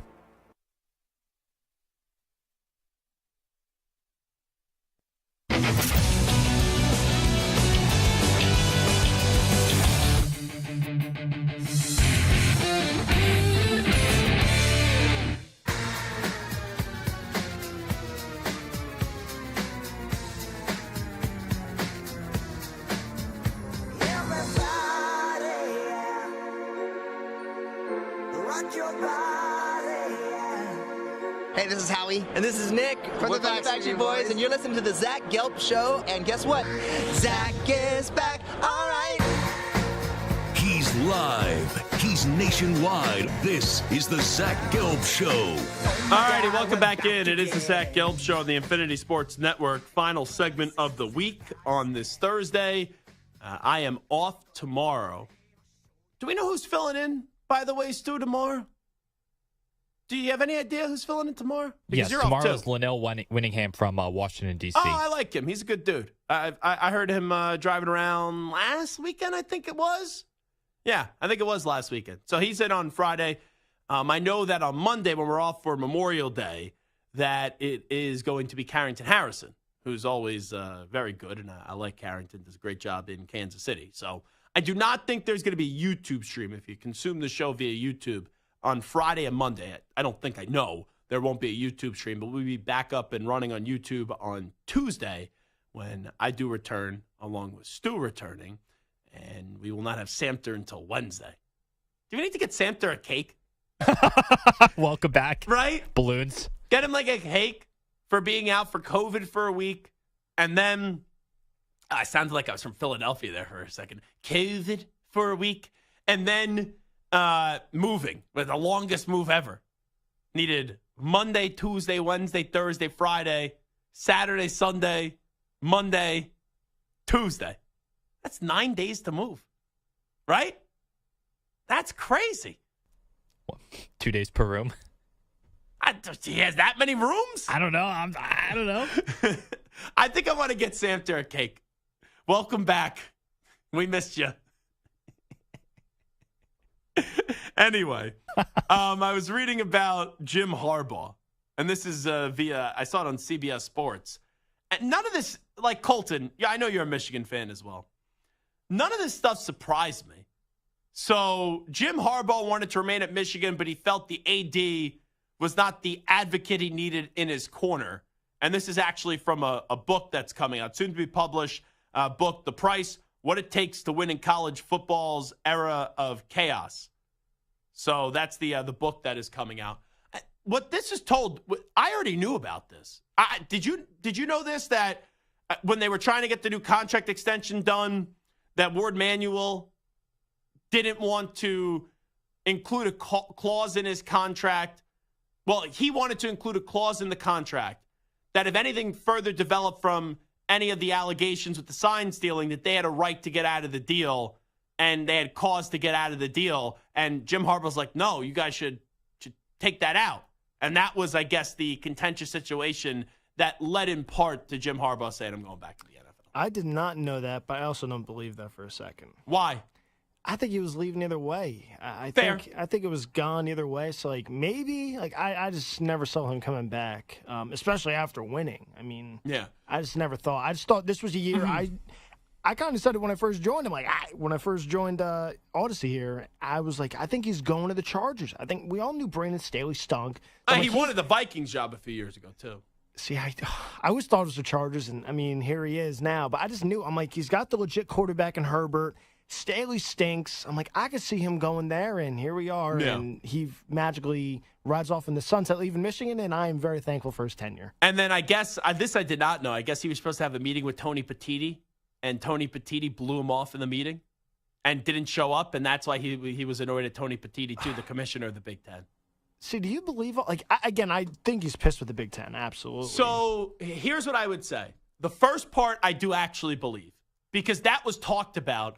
I don't know if we had John U. Bacon on to discuss this, but there was a lot out there about the contract. Because I remember doing a take here on the show that this is the perfect time to get the Harbaugh deal done when the whole allegations came, because you're going to back your guy, back your coach, and show Jim the love, even if it was warranted or not. But you get the deal done then, and you basically say it's us against the world, bleep this hogwash, and we're finding a way to iron out the deal. And it was that clause that was the holdup. So that I absolutely believe, because when I was reading this, I'm like, I remember talking about this. This is not the first time I heard about that, because they wanted the right to basically tear up the contract if things did further develop with the sign-stealing allegations. The Petiti part, I need more details on. Because was this Harbaugh, like, kind of, I don't want to say bullying, but trying to strong-arm Petiti, hey, we need to have a meeting. But if that's true that Petiti agreed to the meeting and then just let him sit and wait at the meeting, that's kind of low class. It's kind of like what Rodgers did with Matt LaFleur in Green Bay, where LaFleur's like, oh, I want to give you more input on the game plan, and then Rodgers just pick and choose which days he would walk into the meeting and actually meet with coach, and would never tell LaFleur. So there'd be days LaFleur would just basically be sitting there, saying, looking at the clock, tick, tick, tick, tick, tick, tick, tick. I guess Aaron is not coming today. So the Petiti part, I need more details. If it was Harbaugh blew off the meeting with Petiti, absolutely believe it. But Petiti blowing off the meeting with Harbaugh, why? He is spineless, he's gutless, and he's a coward. I thought they botched the whole thing, Zach. I mean, well, here's why they did. Coaches going out the door. You have one of the biggest coaches in college football. There's not many main figures, especially with Saban leaving. How do you not do everything in your power to back him? Instead, they tried doing everything to throw Harbaugh underneath the rug, the Big Ten. Two things. Number one, what Petiti did that was wrong was he expedited the process when the Big Ten and the NCAA never expedites the process. So to do that in season, just because other coaches were annoyed, was baloney. But it ended up making such a joke out of all the allegations and showed how ridiculous it was. Because even without Harbaugh, they still beat those three teams, two of them being Penn State and Ohio State. And then when Harbaugh came back and the whole world was watching, they beat Nick Saban in Alabama and then beat Michael Penix Jr. and Kalen DeBoer at Washington. So they kind of gave the double bleep you. Big Ten didn't end up looking good because they expedited the process. And, we could win even without our coach. Shows you how damn good we are. And then when the coach came back, it was like, it gave him a little extra rallying cry. So the whole thing, I thought it was a waste. I think I was probably, from the start, the person in the national media that spoke out against it first and how ridiculous this was.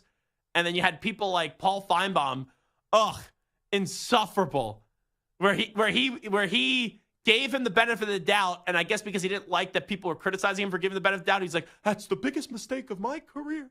The biggest mistake of my career. It was ridiculous from Paul Feinbaum during that time. So the bottom line is, I thought the moment he was getting offered an NFL job, he was trying to leave.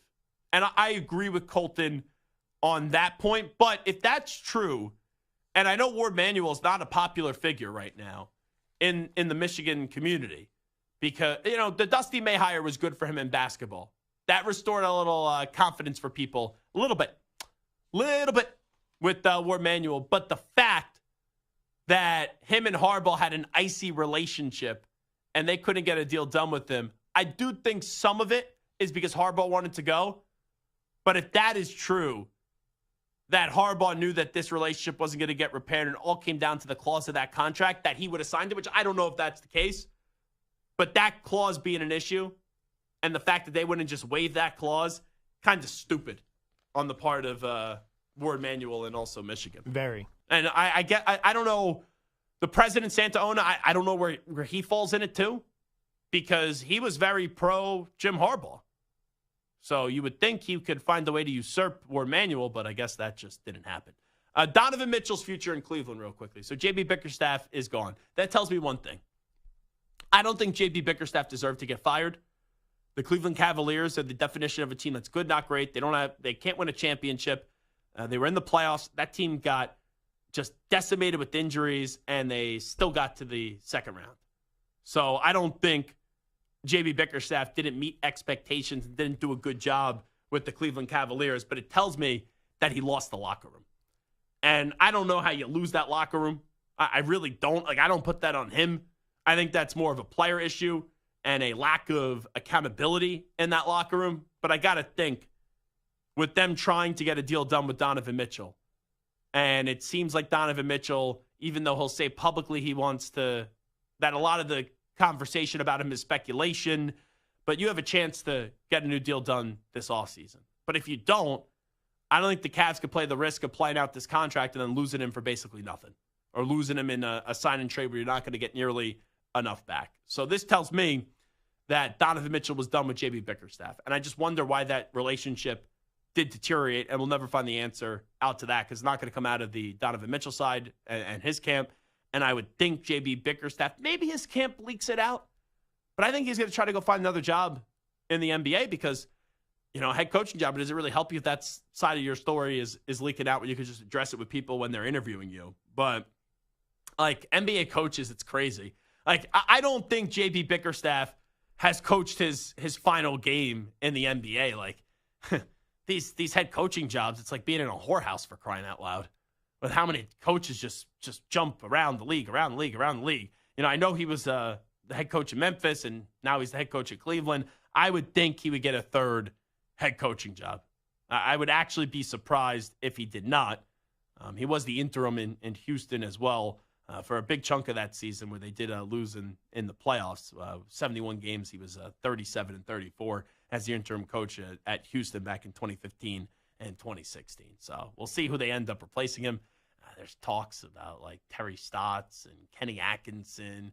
Atkinson, I'm actually surprised hasn't got another job. Well, he was supposed to be the Hornets coach, and then he backed out of it. But I'm surprised Atkinson is not back on a sideline. And you do have some former Nets there, Karis LeVert and Jared Allen. So maybe Atkinson, who had a good relationship with those guys, is going to be the next head coach of the Cleveland Cavaliers. But none of those names really excite me. Terry Stotts, nice guy. Atkinson would be somewhat exciting, but I don't think he's a great coach. I just think he's a good, solid coach that knows how to develop players. But I think they're past the developmental stage with the Cleveland Cavaliers. So it's okay, you're getting rid of JB Bickerstaff. He didn't deserve to get fired, but who are you really going to replace him that's going to be that much better with the situation that you're currently in? And ultimately, it all comes down to if Donovan Mitchell wants to stay. And I don't know if Donovan Mitchell wants to stay. Because if Donovan Mitchell wants to leave, okay, the Sixers will come calling. The Lakers will come calling. The Nets will come calling. The Knicks probably will come calling. The Miami Heat will probably come calling. That's 5 teams right there off the top of the cabeza. So I got to think that there will be plenty of teams that will come calling for Donovan Mitchell. All righty, fun week. Appreciate you hanging out with us on the Infinity Sports Network for the Zach Gelb Show. Big thanks to Brandon Cooks and Jerome Bettis for stopping by.